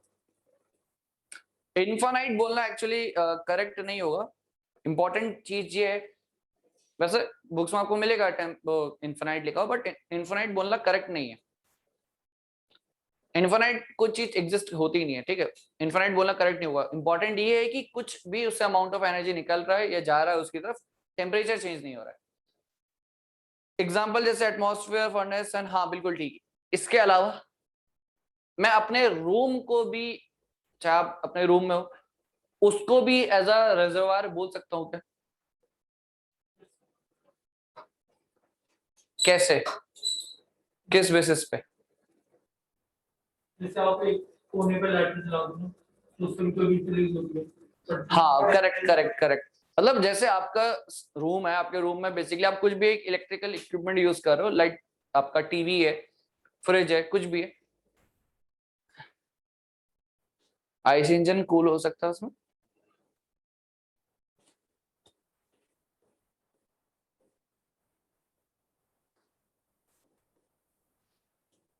कहने का मतलब है कि रूम में अगर आपने कोई छोटा सा इक्विपमेंट यूज किया है, डेफिनेटली उससे भी हीट आपका क्या हो रहा है, जा रहा है सिस्टम में, मतलब रूम में जा रहा है, बट वो उससे आपका रूम का टेम्परेचर कुछ चेंज नहीं हो रहा है। हो सकता है कि चेंज हो रहा हो, बट वो हमारे लिए नेग्लिजिबल है वो चेंज। ठीक है, मतलब आपका टीवी आपने ऑन कर रखा है, लेट सपोज आपने half an hour TV on किया अपना टेलीविजन, तो कुछ ना कुछ तो हीट रिजेक्ट करता है, हमें पता है। पीछे आप बैक पैनल पे हाथ लगाते हो, आपको पता है वो थोड़ा टेम्परेचर का ज्यादा होता है। क्या उससे मेरा रूम का टेम्परेचर चेंज हो गया 25 से 26 27? नहीं हुआ। मतलब वो मेरे सिस्टम ने बेसिकली वो हीट को एब्जॉर्ब कर लिया एंड टेम्परेचर भी चेंज नहीं हुआ। तो आपको ये चीज समझने की जरूरत है कि मैंने सिस्टम को एज अ रिजर्वायर बोला with respect to TV television. अगर मैं अपने रूम में बेसिकली अगर मैं वो लगा दूं, बेसिकली फर्नेस लगा दूं, या बेसिकली मैं जस्ट एक वुड जला के रख दूं, तो टेम्परेचर चेंज होगा। तो उस केस में मैं रूम को अपना रिजर्वायर नहीं बोल पाऊंगा, थर्मल रिजर्वायर। हाँ हाँ सत्य, करेक्ट करेक्ट। तो वो चीज है, कहने का मतलब समझ रहे हो, आपके सिस्टम को मैं थर्मल रिजर्वायर बोल रहा हूँ, इस रूम को थर्मल रिजर्वायर बोल रहा हूँ, तो आपको ये चीज भी चेक करना है किसके रेस्पेक्ट में आप चेक कर रहे हो, है ना। ऐसा थोड़ा कि रूम में आपने आग ही लगा दी, आप बोल रहे हो कि सिस्टम बेसिकली थर्मल रिजर्वायर है। मेरा सिस्टम थर्मल रिजर्वायर है, बिल्कुल ठीक है, बट किसके रेस्पेक्ट में है ये पॉइंट भी आइडेंटिफाई करना आना चाहिए आपको। ठीक है, तो थर्मल रिजर्वायर हो गया। अच्छा, थर्मल रिजर्वायर में दो केसेस है हमारे पास, एक होता है क्या, सोर्स और एक सिंक। सोर्स जहां से आप बेसिकली हीट ले रहे हो, जहां से आप एनर्जी ले रहे हो, और सिंक जहां आप दे रहे हो बेसिकली। एटमॉस्फेयर में आपने कोई बेसिकली, आपका एटमॉस्फेयर इतना बड़ा है तो टेम्परेचर चेंज इतनी जल्दी हो नहीं रहा है। टेम्परेचर चेंज आपको पता है कि कितना, हार्डली 2-3 डिग्री सेल्सियस कितने सालों के बाद होता है। तो वो चीज है, तो एटमॉस्फेयर ने वो चीज क्या कर ली है, एब्जॉर्ब कर ली। तो इंपॉर्टेंट क्या है थर्मल रिजर्वायर में कि इट एब्जॉर्ब्स, और इसमें एक पॉइंट लिखना, it absorbs heat or reject,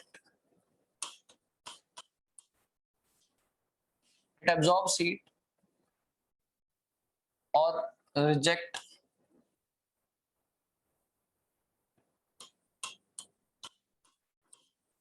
but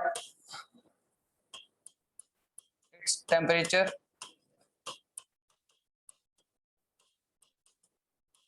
remains unchanged, but its temperature remains unchanged। ठीक है, टेम्परेचर इज कांस्टेंट। ठीक है, सोर्स की बात करते हैं। सोर्स बेसिकली क्या है, let's suppose this is thermal energy reservoir TER, if this is supplying heat तो ये आपका सोर्स हो गया। सिंक क्या हो जाएगा, this is also thermal energy reservoir but we are supplying heat to this। ठीक है, ये चीज। So this is source, this is sink. Sink को आप हीट सप्लाई कर रहे हो एंड सोर्स से आप हीट ले रहे हो। ठीक है, थर्मोडायनेमिक सिस्टम बोल सकते हैं, हाँ बिल्कुल, क्यों नहीं बोल सकते, थर्मोडायनेमिक सिस्टम बोल सकते हैं बिल्कुल। Certain quantity of matter and a defined boundary, तो सिस्टम हो सकता है बिल्कुल। ठीक है, तो सिस्टम बोलने के दो ही कंडीशंस है, requirement, certain quantity of matter and a boundary. ठीक है, तो ये आपके पास थर्मल रिजर्वायर है, सोर्स सिंक, सिंपल, तो उसका डेफिनेशन लिखने की जरूरत नहीं, आपको पता है बेसिकली सोर्स क्या है, सिंक क्या है। ठीक है, तो इंपॉर्टेंट है कि टेम्परेचर रिमेन्स अनचेंज, ये चीज हम यहाँ पे लिख सकते हैं कि टेम्परेचर आपका चेंज नहीं होगा, तभी हम उसको थर्मल एनर्जी रिजर्वायर बोलेंगे, अदरवाइज नहीं बोल सकते, है ना। एब्जॉर्ब्स हीट और reject the heat but temperature remains unchanged, simple.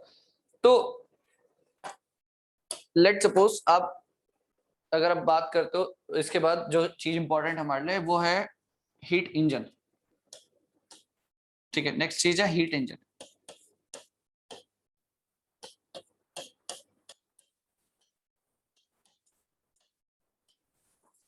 Heat engine, देखो जब हीट इंजन की बात करते हैं तो यहाँ पे इंपॉर्टेंट चीज है, द प्रोसेस जो यहाँ पे होगा वो साइक्लिक नेचर होगा, मतलब साइक्लिक प्रोसेस होने वाला है। ठीक है, हीट इंजन के इसमें मतलब एक ऐसा इंजन जो कि साइक्लिक प्रोसेस में काम कर रहा है ना, और कुछ वर्क आपको दे रहा है, वो आपका हीट इंजन है। हीट इंजन में ये चीज याद रखना, it is always working under cyclic process. ठीक है, it is always working under cyclic process, मतलब एक ऐसा सिस्टम जो एक साइक्लिक प्रोसेस में वर्क करता हो, मतलब साइक्लिक प्रोसेस में काम कर रहा है और कुछ net amount of work output आपको दे रहा है, तभी आप उसको हीट इंजन बोलोगे। एंड हीट इंजन बोलने के पीछे रीजन क्या है, it accepts the energy in the form of heat, it accepts the energy in the form of heat and produces some net amount of work.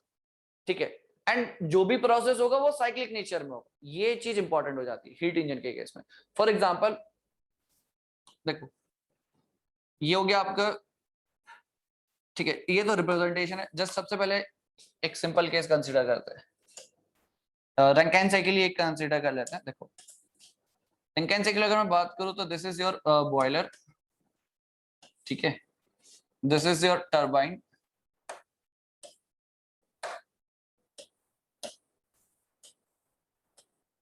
This is turbine, turbine के बाद then this is your condenser.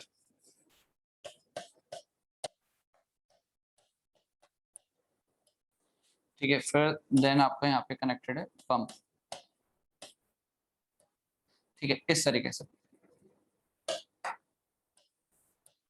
This is the direction of process. Let suppose 1 हो गया, ये 2 हो गया, ये 3 हो गया एंड दिस इज 4th।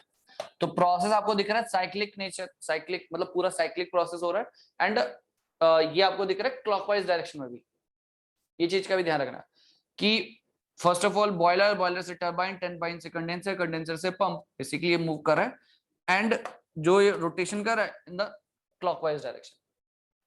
ठीक है, तो ये भी एक हीट इंजन का पार्ट है। हीट इंजन में क्या है, सिंपली डेफिनेशन क्या है, प्रोसेस साइक्लिक नेचर का होना चाहिए, दूसरा certain amount of heat input हो और उससे कुछ आपको net amount of work output मिल रहा हो। इसी को हम रिप्रेजेंट कैसे करेंगे, देखो इसी को हम ऐसे रिप्रेजेंट करते हैं। एक टेम्परेचर रिजर्वायर है T1 जहां से आपको हीट मिला, ठीक है, this is your heat engine ऐसे, and this is the reservoir जहां पे आप हीट रिजेक्ट कर रहे हो एंड यहां से आपको मिल रहा है नेट अमाउंट ऑफ वर्क। ठीक है, ये आपको मिल रहा है net amount of work. T1 जहां से आपके सिस्टम ने मतलब हीट इंजन ने, HE stands for heat engine, आपके हीट इंजन ने एनर्जी ली है इन द फॉर्म ऑफ हीट। आपके सिस्टम ने क्या लिए, इन द फॉर्म ऑफ हीट कुछ एनर्जी लिए, लेट्स सपोज Q1 लिख दिया और Q2 amount of energy reject कर दिया। ठीक है, ये चीज तो ऑब्वियसली बात है, बॉयलर की बात करते हैं, बॉयलर को आप सप्लाई कर रहे हो हीट बेसिकली, है ना, ये चीज आपको दिख रहा है यहाँ पे। और कंडेंसर क्या कर रहा है, रिजेक्ट कर रहा है। टरबाइन से आपको मिल रहा है वर्क WT एंड आप पंप में सप्लाई कर रहे हो WP, तो network will be what, WT minus WP। Power plant वाला केस सिंपल हमने किया लिया, यहाँ पे बॉयलर पे आपने हीट सप्लाई किया, कंडेंसर से रिजेक्ट हुआ, टरबाइन ने वर्क आउटपुट दिया WT, पंप में आपने सप्लाई किया, तो नेटवर्क क्या मिलेगा, WT माइनस WP। इसलिए वहां पे लिखा हमने net amount of work which is extracting from the heat engine. जो हम सिस्टम से एक्सट्रैक्ट कर रहे हैं net amount of work output, वो है, उसको हम रिप्रेजेंट करते हैं हमेशा नेटवर्क से। ठीक है, Q1 जो आपने लिया है एंड Q2 जो आपने रिजेक्ट किया, बेसिकली ये चीज। तो ये आपका रिप्रेजेंटेशन है। हम बार बार ये केस नहीं बनाएंगे, सिंपली आपको एक सिंपल केस ही हम ड्रॉ करेंगे, मतलब रिप्रेजेंटेशन वाइज। सर्कल बनाने का मतलब, ये गोल बनाने का पर्पस ये है कि आपका साइक्लिक नेचर का प्रोसेस होता है हीट इंजन के केसेस में। ठीक है, तो हीट इंजन का डेफिनेशन हमेशा याद रखना। हीट इंजन समझ में तो आता है कि यार हीट लिया, वर्क मिला, बट ये भी याद रखना है कि प्रोसेस शुड बी साइक्लिक, है ना, साइक्लिक होना बहुत ज्यादा जरूरी है।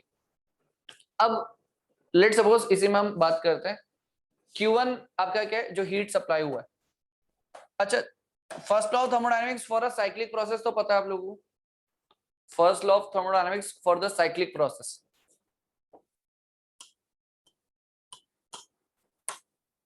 फर्स्ट लॉ ऑफ thermodynamics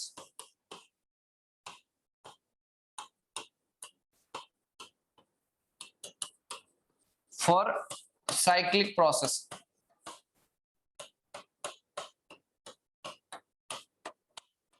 ठीक है, फॉर साइक्लिक प्रोसेस आपको पता है कि जितना भी अमाउंट ऑफ हीट इंटरेक्शन हुआ है it will be equals to amount of work interaction, है ना, जितना भी हीट इंटरेक्शन हुआ बराबर वर्क इंटरेक्शन। ये first law of thermodynamics for the cyclic process. ठीक है, तो यहां पे मैं क्या लिख सकता हूं भाई, Q1 is added and Q2 is rejected, WT is the turbine work which is the output and WP is the work input। so positive negative sign accordingly हम लगाएंगे जो हमने सीखा है। एडिशन पॉजिटिव, हीट का रिजेक्शन नेगेटिव, वर्क का output positive, work input is negative, है ना, ये चीज। तो ये जो WT माइनस WP है यही तो हमारा नेटवर्क है बेसिकली। ठीक है, Q1 minus Q2 equals to क्या है, ये वर्क नेट। चाहो तो आप ऐसा भी लिखो, इसको ऐसा भी लिख सकते हैं कि जो वर्क नेट है ना, बेसिकली इन शॉर्ट आप ऐसा बोलोगे, heat added minus heat rejected.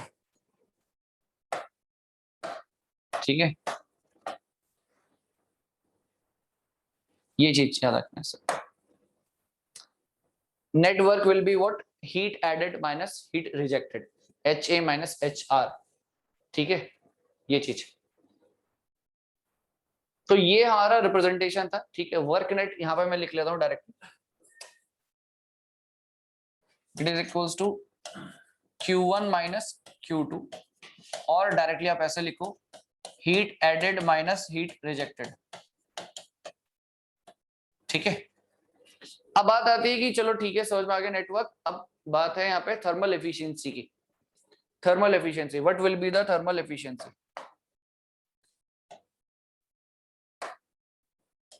अब बात है यहाँ पे थर्मल एफिशिएंसी की।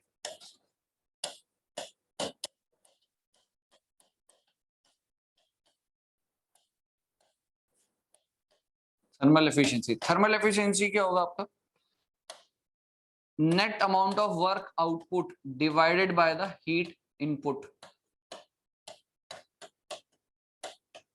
जो आपने इनपुट दिया, ऑब्वियसली बात है हीट इंजन है तो हीट के फॉर्म में आपने इनपुट दिया होगा, एंड उससे आपको कितना अमाउंट ऑफ वर्क आउटपुट मिल रहा है, net amount of work output. Otherwise तो हमें क्या बोलना चाहिए, वर्क आउटपुट तो WT है, बट हम net amount of work output की बात कर रहे हैं जो एक्चुअली सिस्टम से बाहर गया। ठीक है, बनाया तो this is the output, this is the input, but in दोनों का difference will be the net amount. ठीक है, तो thermal efficiency will be what, the net work output divided by heat input.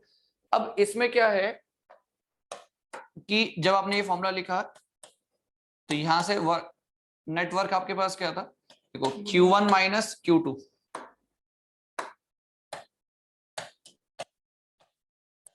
Input क्या है Q1,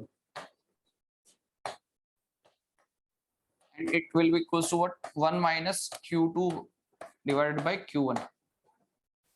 ठीक है, ये चीज, एंड इसी को हम ऐसा भी लिखते हैं 1 minus HR, मतलब heat rejected divided by HA। ठीक है,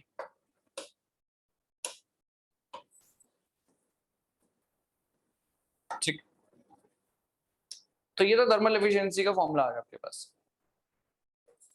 अब बात आती है कि thermal efficiency, this thermal efficiency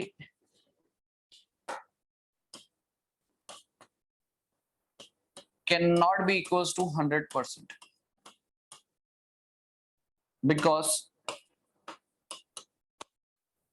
if efficiency is 100%, it means what, HR is 0, because HR cannot be equals to 0।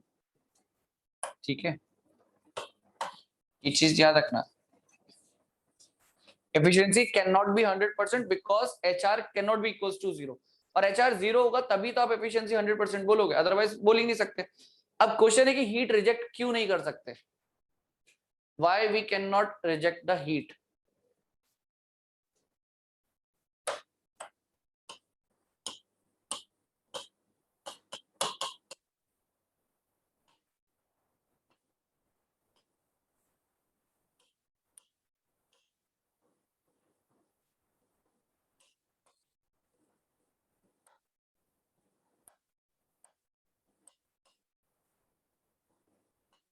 QR लिखो या HR लिखो, cannot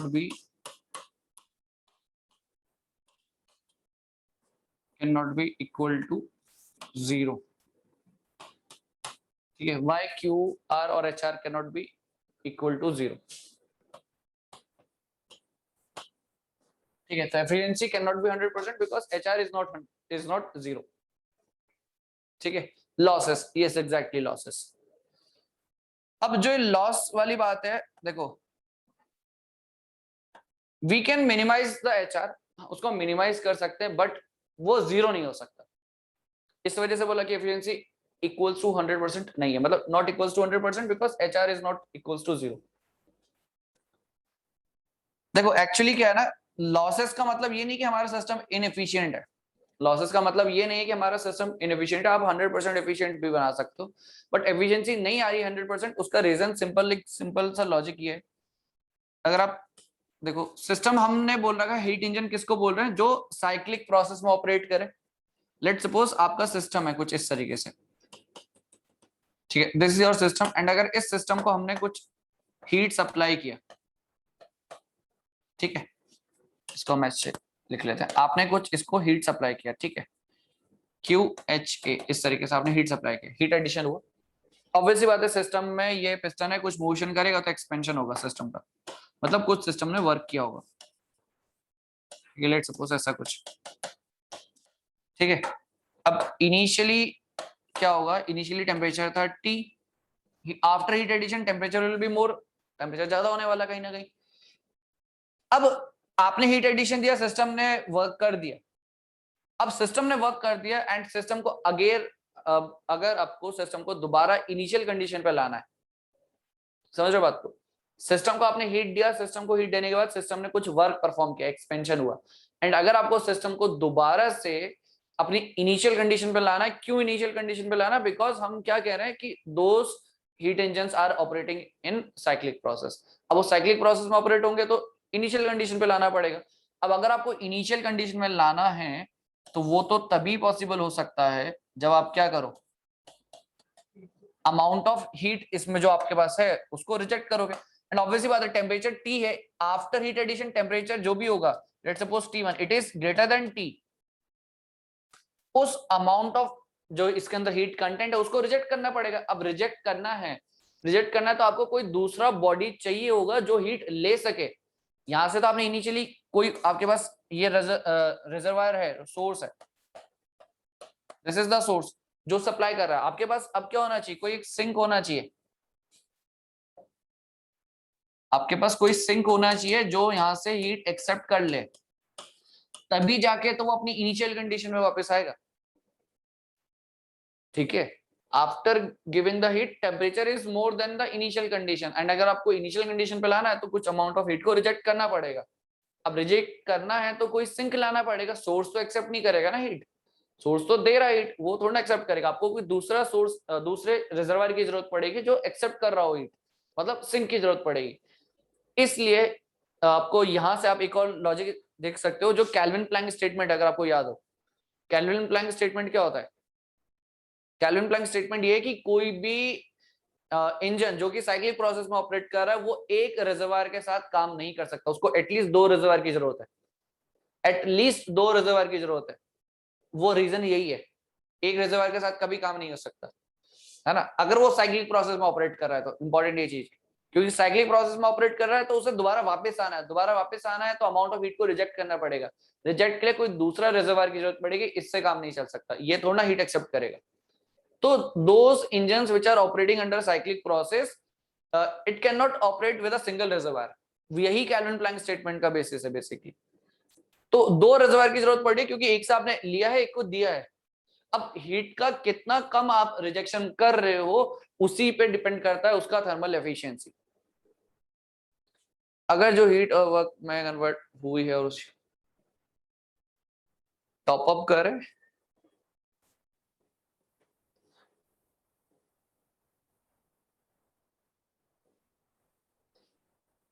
नहीं सुनो बात को, आपने हीट दिया ना, सिस्टम ने वर्क परफॉर्म किया, सिस्टम ने जो भी वर्क परफॉर्म किया होगा उसका टेम्परेचर तो इंक्रीज हुआ होगा, उसका टेम्परेचर इंक्रीज हुआ होगा, क्या वो सोर्स के टेम्परेचर से ज्यादा इंक्रीज हो गया होगा? बात समझ में आ रही है बात?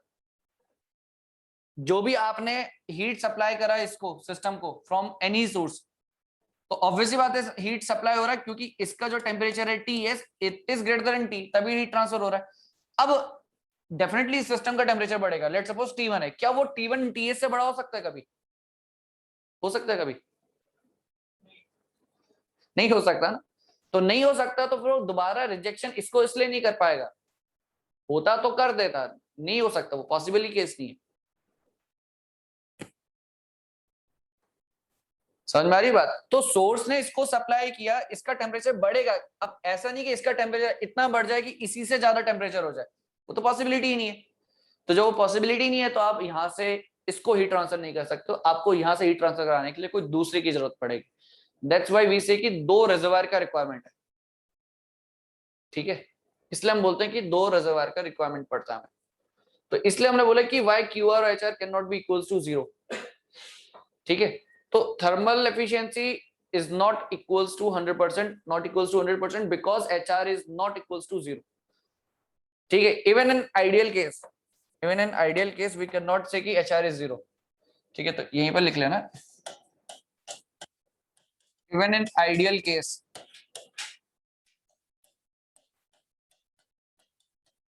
HR cannot be 0. HR cannot be 0 and यहाँ पे कोई भी सिस्टम की एफिशिएंसी से रिलेटेड कोई बात बोली नहीं हमने, तो बाय डिफॉल्ट है, ये तो पॉसिबल ही नहीं हो सकता. ठीक है, तो कुछ ना कुछ तो लॉसेस होंगे ही होंगे, कुछ ना कुछ तो हीट रिजेक्शन होगा ही होगा, ये कंफर्म है. तो even in ideal case HR can not be 0. So ये जो एफिशिएंसी वाला टर्म आएगी, efficiency can not be equals to 100%, it is because of the nature's law कि ये कभी पॉसिबल नहीं है. ठीक है, तो ये चीज याद रखना. तो even in ideal case HR can not be 0. ठीक है, तो why HR can not be 0, वो केस आप सिंपल यहां से देख सकते हो कि 2 रिजर्वायर की जरूरत पड़ेगी. ठीक है, ये चीज है. ठीक है, तो heat engine basically those devices, इसमें चाहो तो डेफिनेशन लिख लेना ऐसे.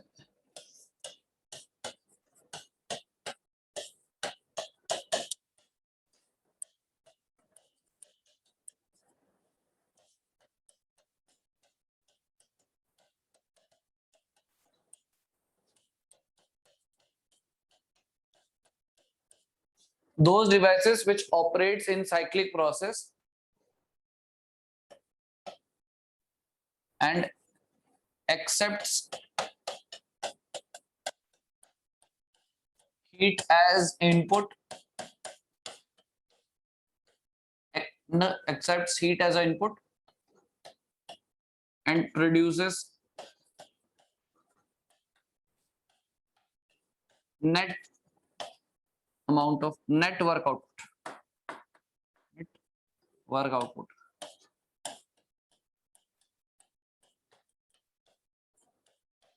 Net work output. ठीक है, those devices which operates in cyclic process and accepts heat as input and produces net work output. ठीक है, तो ये बेसिकली हीट इंजन का डेफिनेशन हो गया. ठीक है,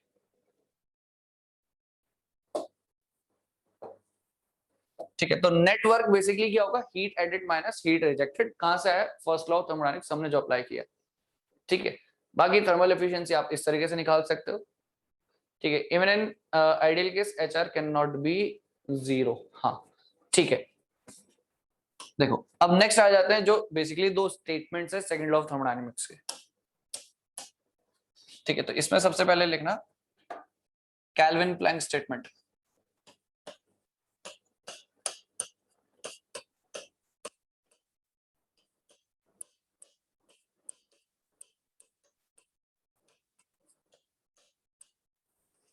ठीक, कैल्विन प्लैंक स्टेटमेंट. ठीक है, कैल्विन प्लैंक स्टेटमेंट है, ये रिलेटेड है किसके साथ, हीट इंजन्स के साथ. क्लॉसेस स्टेटमेंट आपका रेफ्रिजरेटर और हीट पंप से रिलेटेड है. तो कैल्विन प्लैंक स्टेटमेंट में क्या बोला गया है कि ऐसा कोई भी हीट इंजन नहीं हो सकता जो उसकी साइक्लिक प्रोसेस में काम करे और net amount of work output they they with interacting with only one reservoir. ठीक है, मतलब ऐसा कोई हीट इंजन जो सिर्फ एक ही रिजर्वायर के साथ काम कर रहा हो और net amount of work output दे रहा हो.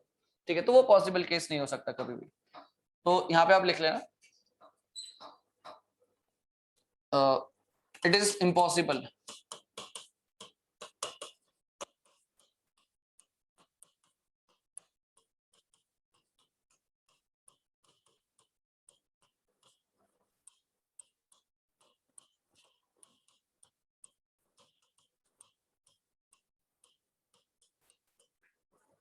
it is impossible to construct a heat engine which operates in cyclic process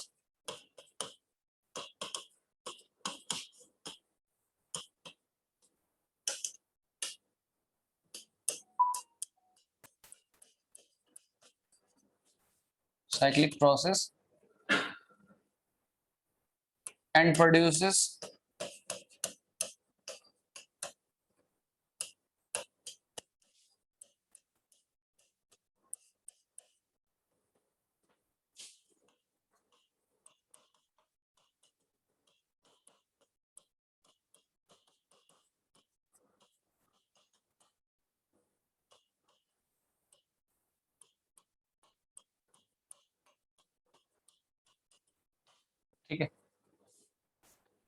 It is impossible to construct a heat engine which operates in a cyclic process and produces net work output while interacting with only one reservoir.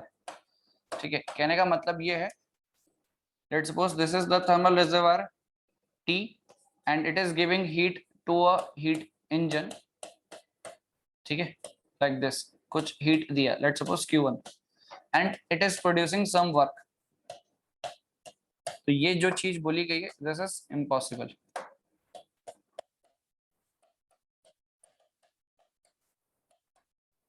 But this is possible according to first law of thermodynamics. Okay, this is possible according to first law of thermodynamics, but second law के according ये valid नहीं है. Possible case ये हो सकता है,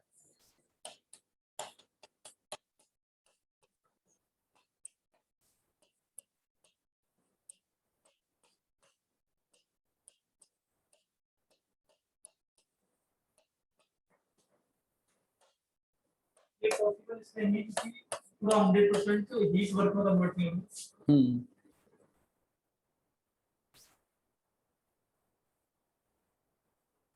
ठीक है,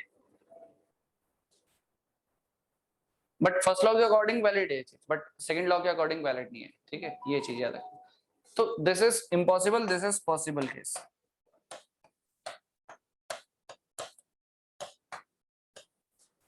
दिस इज पॉसिबल केस.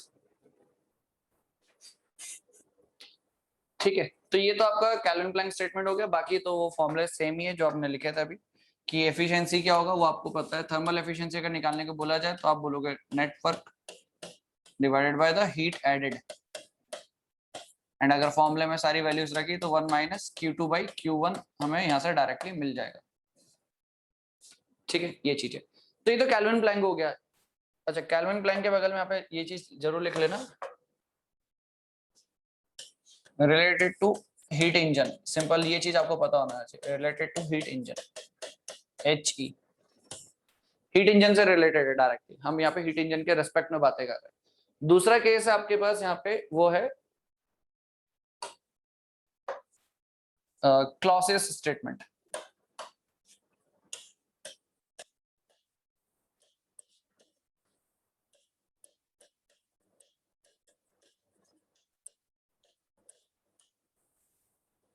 ठीक है, क्लॉसेस स्टेटमेंट में क्या है, क्लॉसेस में क्या बोला गया कि कभी भी ऐसा पॉसिबल नहीं हो सकता कि आप एक लो टेम्परेचर बॉडी से हाई टेम्परेचर बॉडी की तरफ हीट ट्रांसफर कर दो without any help.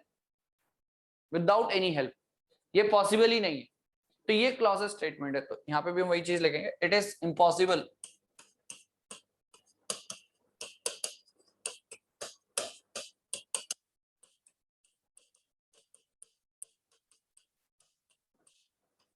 construct a device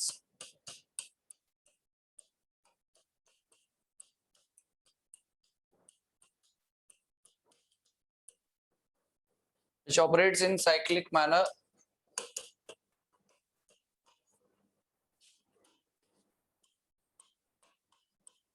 which produces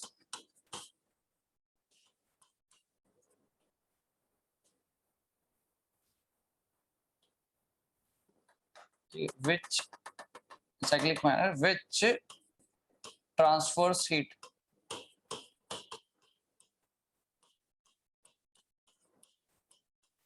from low temperature body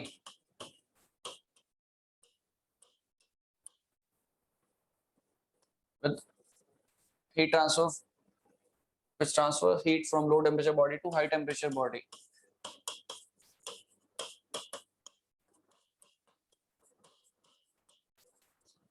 ठीक है, it is impossible to construct a device which operates in a cyclic manner which transfer heat from low temperature body to high temperature body without any external agents.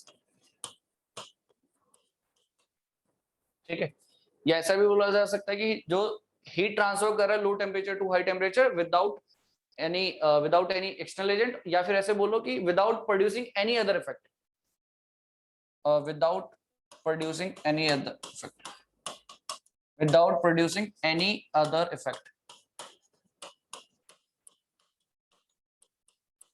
तो ये चीज जो हम लिख सकते हैं एनी एक्सटर्नल एजेंट की बजाय, ठीक है। तो impossible to construct a device which operates in a cyclic manner which transfer heat from low temperature body to high temperature body without any external agent और without producing any other effect, ठीक है। Device लिखना important है, ठीक है। यहाँ पे हमने क्या लिखा है, हाँ हीट इंजन की जगह ना, इसको एक करेक्ट कलर है, हीट इंजन की जगह डिवाइस लिखना चाहिए हमें, ठीक है। वो तो बात की बात है कि ये it is related to heat engine,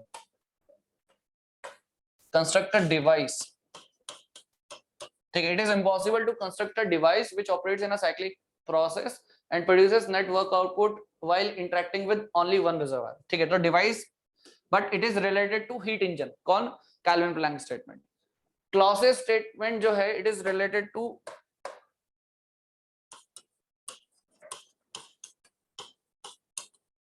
refrigerators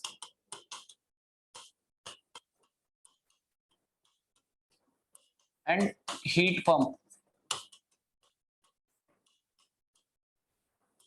related to refrigerator and heat pump, ठीक है,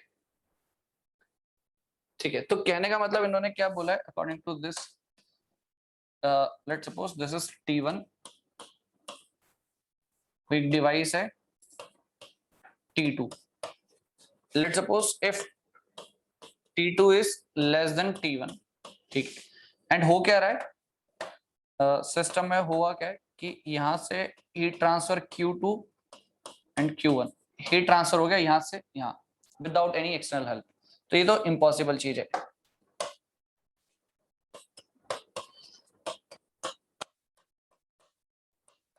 दिस इज इम्पॉसिबल, ठीक है। पॉसिबल ये हो सकता है कि दिस इज T1,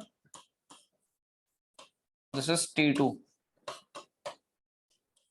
कुछ आपने इसको सप्लाई किया work, obviously work input, and because of that work input this device runs and it extracts some heat from a low temperature body and give it back to the high temperature body, ये चीज तो it is possible। अच्छा, क्या ये बोलना सही है कि लो टेम्परेचर बॉडी से high temperature body heat transfer होता है? वैसे स्टेटमेंट सही है कि गलत है? क्यों गलत है? ये हो नहीं रहा है यहाँ से लो टेम्परेचर से हाई टेम्परेचर, सर ये स्पॉन्टेनियस प्रोसेस में प्रोसेस स्पॉन्टेनियस से मतलब नहीं है। रॉन्ग क्यों रॉन्ग है? स्पॉन्टेनियस से मतलब नहीं है, ये हो तो रहा है, लो टेम्परेचर बॉडी से high temperature body heat transfer हो रहा है। नहीं नहीं नहीं, नेचुरल छोड़ो, प्रोसेस ऐसा हो रहा है कि नहीं हो रहा है? यहाँ पे नहीं हो रहा है। एक्सटर्नल वर्क रेफ्रिजरेशन, नहीं नहीं नहीं नहीं, हो ही नहीं रहा है ऐसा प्रोसेस। वो दिख रहा है लेकिन हो नहीं रहा है। T1 क्या था ये, T2 is less than T1, ठीक है। देखो सुनना बात को, नहीं नहीं रुको रुको, टेम्परेचर ये लो टेम्परेचर बॉडी है, ठीक है, low temperature, this is low temperature body. Low temperature body से आप हीट निकाल रहे हो एंड वो हीट जा रही है हाई टेम्परेचर बॉडी की तरफ, इस डायग्राम से दिख रहा है, बिल्कुल सही दिख रहा है, बट एक्चुअल में ये है नहीं, बट एक्चुअल में ये है नहीं। और ये स्टेटमेंट भी ना वैसे गलत है। वैसे हम इनिशियली बोलते तो हैं कि लो टेम्परेचर से हाई टेम्परेचर जाता है with the help of some external work, वो हम बोल रहे हैं, बट एक्चुअली अगर आप देखोगे स्टेटमेंट को, अपने आप में गलत है। गलत क्यों है? एक्चुअली होता क्या है, रेफ्रिजरेटर का अगर आपको थोड़ा सा अगर ध्यान हो तो क्या होता है, ये आपके पास लो टेम्परेचर बॉडी है T2 वाली ना, यहाँ पे जो सिस्टम लगा है, इस सिस्टम को आपने वर्क दिया, बट इस सिस्टम के अंदर क्या है वो आप समझ रहे हो बात को?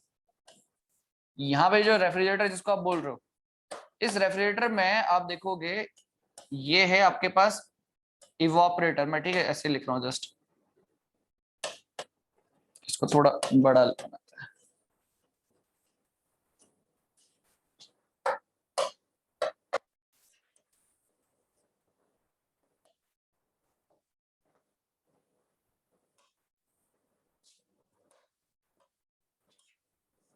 ठीक है, ठीक है, इस तरीके से इसको बना लेना, इसको पूरा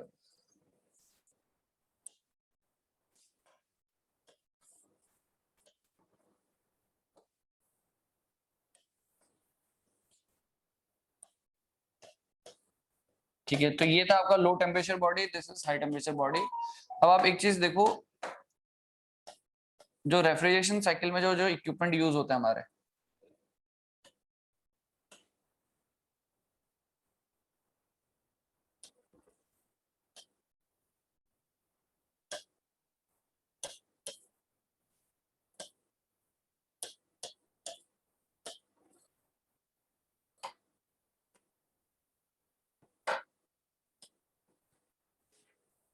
ठीक है, अब इसको जरा ध्यान से सुनना वाली चीज।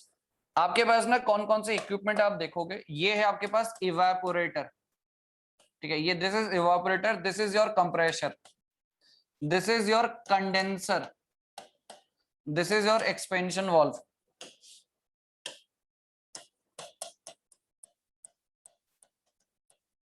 Expansion valve. तो यहाँ पे इसके अंदर क्या घूम रहा है, वर्किंग फ्लूइड क्या है बेसिकली, द कूलेंट या रेफ्रिजरेंट,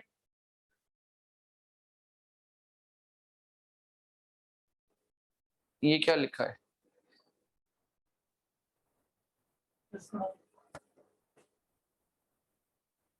हाँ, अरे रेफ्रिजरेंट तो कुछ भी हो सकता है।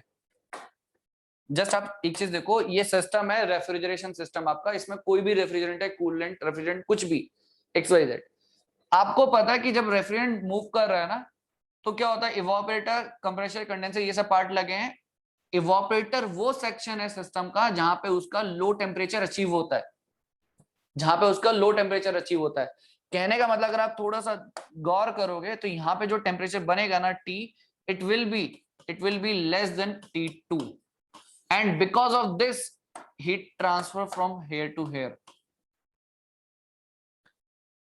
सिस्टम में यहाँ पे लो टेम्परेचर बना है, ठीक है, यहाँ पे आप डेफिनेटली कुछ वर्क इनपुट दे रहे हो, ये सिस्टम चल रहा है, ठीक है, कंप्रेशन रन कर रहा है, कंडेंसर रन कर रहा है, एक्सपेंशन वाल्व, यहाँ पे एक्सपेंशन हो रहा है, हो क्या रहा है, देखो फ्लूइड आपका कंप्रेशन में एंटर करता है, कंप्रेसर उसको कंप्रेस करेगा, ठीक है, टेम्परेचर एंड प्रेशर बढ़ाएगा, वही टेम्परेचर एंड प्रेशर वाला, हाई टेम्परेचर एंड प्रेशर वाला फ्लूइड कंडेंसर में जाएगा, कंडेंसर बेसिकली उसको रिजेक्ट करेगा इन्वायरमेंट पे।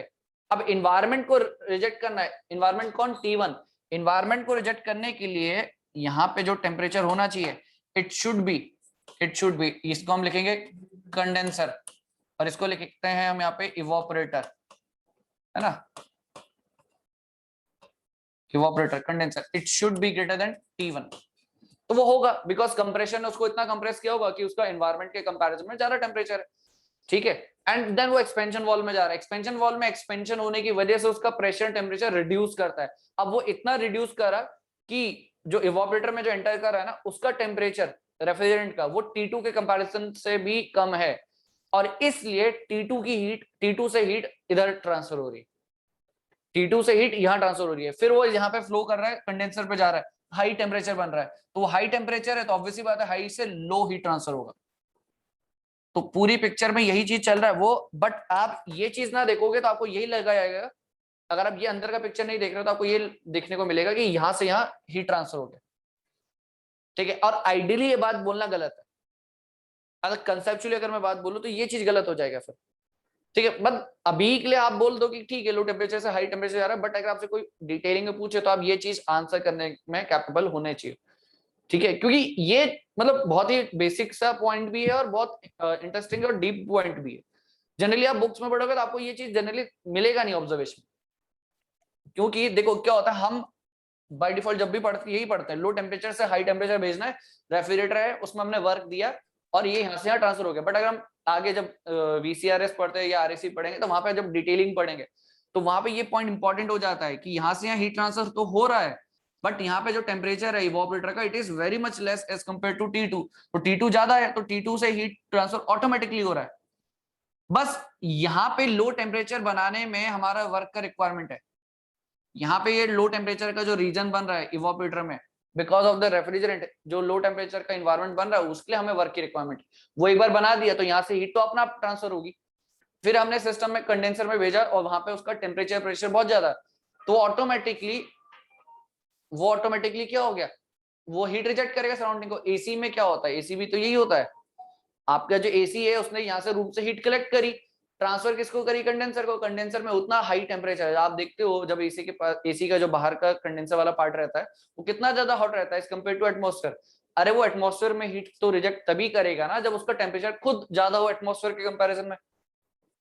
सिंपल सी बात है, यहां से हीट ले रहा है एसी बिकॉज उसका टेम्परेचर खुद कम है इन्वायरमेंट ये रूम के कंपैरिजन में, और वो कंडेंसर रिजेक्ट कर रहा है इन्वायरमेंट को बिकॉज उसका टेम्परेचर ज्यादा है एज कम्पेयर टू एटमॉस्फेयर। ये चीज है ना। आई थिंक ये चीज क्लियर होगी, तो इसको ड्रॉ जरूर कर लेना ताकि आपको ये माइंड में हमेशा रहे चीज।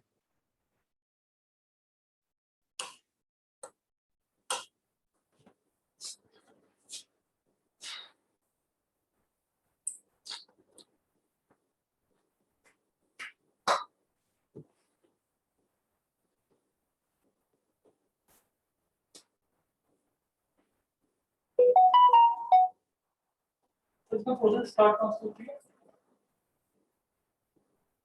इस साइकिल को अपोजिट कंडीशन के लिए भी यूज कर सकते हैं। हाँ, तो अपोजिट कंडीशन के लिए यूज करते हैं ना, हीट पंप के लिए। क्या मतलब? मैं तो मतलब कि स्टार्ट कहाँ से? स्टार्टिंग पॉइंट कहाँ से होगा? स्टार्टिंग पॉइंट आप कहीं से भी करो, कंप्रेशन में आपका फ्लूइड यहाँ से कंप्रेस होते हुए जा रहा है। कंप्रेशर कंडेंस, अब साइक्लिक प्रोसेस है जैसे पावर प्लांट की है, तो आप बॉयलर से स्टार्ट करो फ्यूल एंटर करना, तो यहाँ से करो कंडेंसर, कहीं से भी करो, उससे कोई फर्क नहीं पड़ता। साइक्लिक प्रोसेस आप किसी पॉइंट से स्टार्ट करो, उससे कोई फर्क नहीं पड़ता है। ठीक है, आपने फ्रिज देखा होगा, फ्रिज वैसे खैर अब तो नहीं आता है, पुराने जमाने वाले जो फ्रिज होता है उसके पीछे जो वो ग्रिड बनी होता था, अब तो नहीं आता खैर, वो ग्रिड जो बनी होती थी बेसिकली, वो जो ग्रिड बनी होती थी बेसिकली वो क्या है, बेसिकली कंडेंसर पार्ट है, वो हीट रिजेक्शन के लिए यूज होता है। एंड उसी के साइड में से ना एक बहुत ही पतली सी ट्यूब जाती थी, उसको अगर आप टच करोगे तो बहुत ही कम उसका टेम्परेचर रहता था। वो बेसिकली कैपिलरी ट्यूब्स भी होता है, एक्सपेंशन वॉल्व बोलो, कैपिलरी ट्यूब, एक्सपेंशन वॉल्व, है ना। तो वो चीज वहां पे उसका प्रेशर रिड्यूस किया जाता है बाय द थ्रॉटलिंग प्रोसेस। वो प्रेशर टेम्परेचर रिड्यूस होता है तो उसका प्रेशर टेम्परेचर रिड्यूस हुआ, इवापोरेटर में जाएगा। अब इवापोरेटर में ऑलरेडी जो इन्वायरमेंट रहेगा तो वहां से वो हीट एक्सेप्ट कर लेगा और फिर आगे बढ़ेगा एंटी क्लॉकवाइज डायरेक्शन में। हाँ सत्य, yes exactly, anti clockwise direction. हाँ, अपोजिट का मतलब रेफ्रिजरेटर का अपोजिट हीट पंप हुआ ना। ठीक है, तो एंटी क्लॉकवाइज डायरेक्शन में ही तो मूव करेगा ये पूरा का पूरा। इवापोरेटर से कंप्रेसर, कंप्रेसर से कंडेंसर, फिर एक्सपेंशन वाल्व, तो एंटी क्लॉकवाइज डायरेक्शन में रोटेशन है। ठीक, तो अभी हम पढ़ेंगे इसको बाद में आगे एप्लीकेशन वाले चीज में, बट ये चीज आपको क्लियर हो गया कि this is possible. Low temperature से हाई टेम्परेचर जा रहा है, बट आपको माइंड में हमेशा याद होना चाहिए लो टेम्परेचर से हाई बोल रहे हैं, बिल्कुल इन जनरल आपसे बोला जाएगा तो आप यही बोलोगे, बट इन रियलिटी आपको पता होना चाहिए यहाँ से यहाँ तो जा रहा है, बट कहीं ना कहीं यहाँ पे जो टेम्परेचर कम है, यहाँ पे जो टेम्परेचर होगा वो इसके से भी कम है, तभी यहाँ से वहां हीट ट्रांसफर हुई। ठीक, तो यहाँ से यहाँ जा रही है, फिर यहाँ सिस्टम से फिर बाहर जा रही है, तो पहले ही यहाँ पे कहीं लो टेम्परेचर बना तो यहाँ से यहाँ ऑटोमेटिक हीट ट्रांसफर है। ठीक है, ये चीज। अब यहाँ पे जो देखो, ये तो सिंपल केस है, अब हम यहाँ पे बनाते हैं रेफ्रिजरेटर एंड हीट पंप को, अब क्लियरली अलग अलग डिफाइन करते हैं।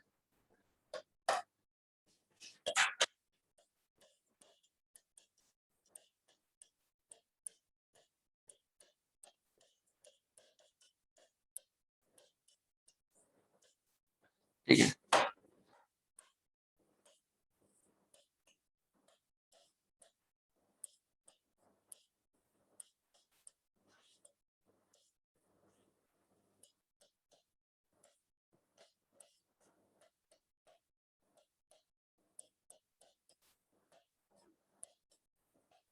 ठीक है, heat pump HP work input T2, this is Q2। क्या ये दोनों डायग्राम सही है कि इसमें कुछ गलत है? क्या दोनों डायग्राम सही है कि गलत है इसमें कुछ?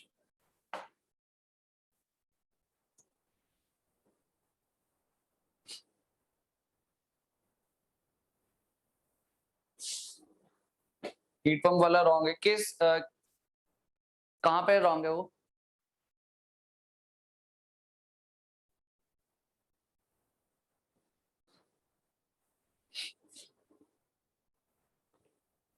वर्क आउटपुट होना चाहिए, नहीं नहीं, वर्क आउटपुट कैसे हो जाएगा? हीट पंप, देखो हीट पंप क्या है, रेफ्रिजरेटर का आउटपुट क्या है, मतलब ऑब्जेक्टिव क्या है, पर्पस ऑफ द रेफ्रिजरेटर क्या होता है, ऑब्जेक्टिव क्या होता है कि आपको हीट रिमूव करनी, आपको लो टेम्परेचर बॉडी का जो टेम्परेचर है, बॉडी का जो टेम्परेचर है उसे लो मेंटेन करना है। लो मेंटेन तभी होगा जब वहां से आप कॉन्स्टेंटली हीट रिमूव करते रहोगे। आपका जो फ्रिज है, रेफ्रिजरेटर है, वो वर्क कैसे कर रहा है, वो रेफ्रिजरेटर स्पेस से कॉन्स्टेंटली हीट को रिमूव करता जा रहा है। अगर वो हीट रिमूव करना बंद कर दे तो वो नॉर्मल टेम्परेचर पे आ जाएगा। तो objective of the refrigerator is the low temperature body, this is the objective. Objective क्या है, objective is to maintain the to maintain to maintain the low temperature. Objective is to maintain the low temperature, but in case of heat pump objective is just to maintain the high temperature, मतलब आपको high temperature maintain करना है। अब किसी जगह का temperature आपको high maintain करना है, इट मींस कॉन्स्टेंटली आपको हीट देना पड़ेगा उसको। इन विंटर्स होता क्या है, मुझे रूम का टेम्परेचर आपको एक 25 डिग्री पे रखना है, बट आपको पता है एटमॉस्फेयर में -5 या 10 चल रहा है। अगर मैं यहाँ पे कॉन्स्टेंटली हीट ऐड नहीं करूंगा, हीट सप्लाई नहीं करूंगा सिस्टम को, मतलब रूम को, तो ऑटोमेटिकली यहाँ से हीट तो लीक आउट हो जाएगा, मतलब ये भी आपका एनवायरनमेंट के बराबर आ जाएगा। तो मुझे हाई टेम्परेचर मेंटेन करना है, मतलब हीट सप्लाई करना पड़ेगा। ठीक है, तो ऑब्जेक्टिव विल बी हियर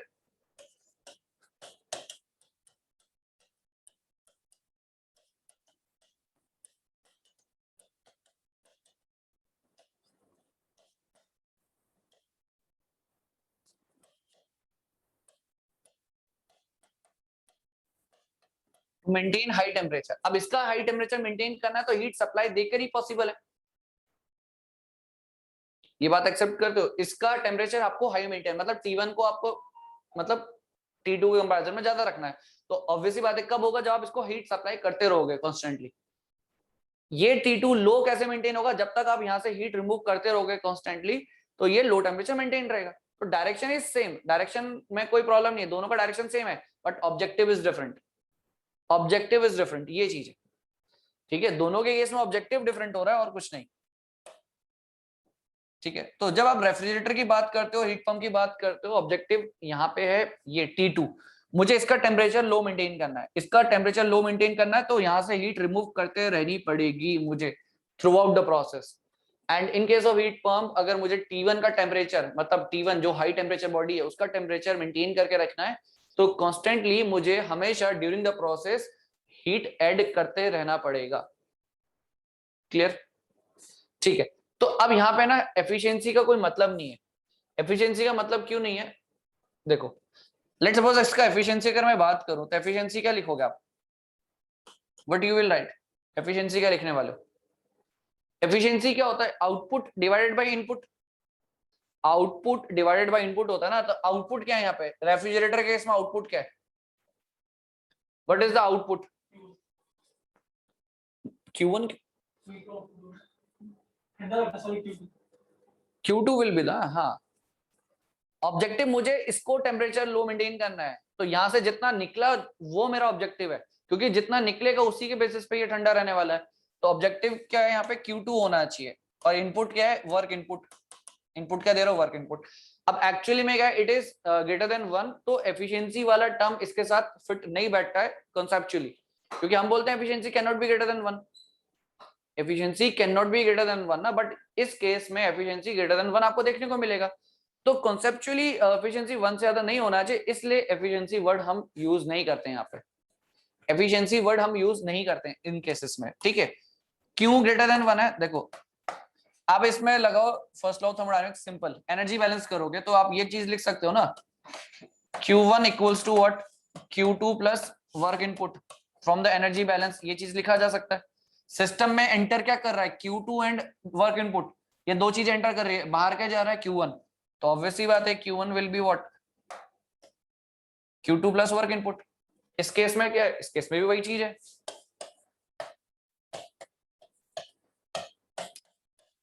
ये कहां से लिखा, ये एनर्जी बैलेंस से लिखा जस्ट। और इसको आपने एनर्जी बैलेंस से लिखा है तो आपको पता है Q2 जो होगा, Q2 का वैल्यू कहीं ना कहीं ज्यादा होगा, ठीक है। Q2 का वैल्यू कहीं ना कहीं ज्यादा होगा as compare to work input. ऐसा हो सकता है और कुछ केस में कम भी हो सकता है, ऐसा नहीं है। बट इन जनरल जब हम बात हीट पंप की करेंगे और इसकी करेंगे रेफ्रिजरेटर, कई बार होगा कि 1 से ज्यादा भी आ सकता है। तो 1 से ज्यादा आएगा तो उस वक्त एफिशिएंसी वाला टर्म डिफाइन करना सही नहीं होता, इसलिए हम बोलते हैं यहाँ पे दूसरा टर्म, जिसको बोलते हैं COP, कोफिशिएंट ऑफ परफॉर्मेंस, ठीक है। तो ये चीज को हम यूज नहीं करेंगे यहाँ पे, हम यहाँ पे दूसरा टर्म यूज करते हैं, ठीक है। इसका अलग इसका यहाँ पे लिखेंगे, उसका अलग वहां पे लिख लेंगे।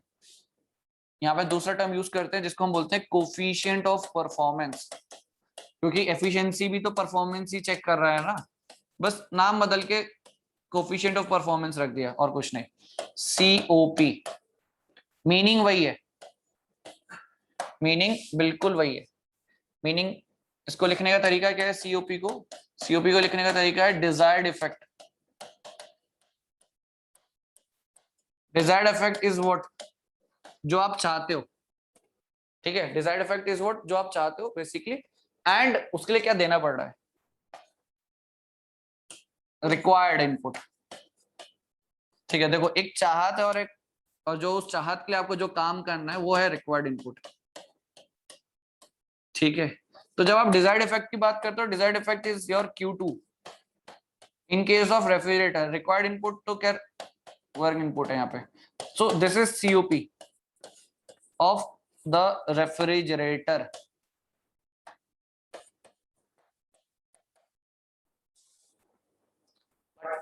In case of heat pump, we can write, in case of heat pump COP, we can write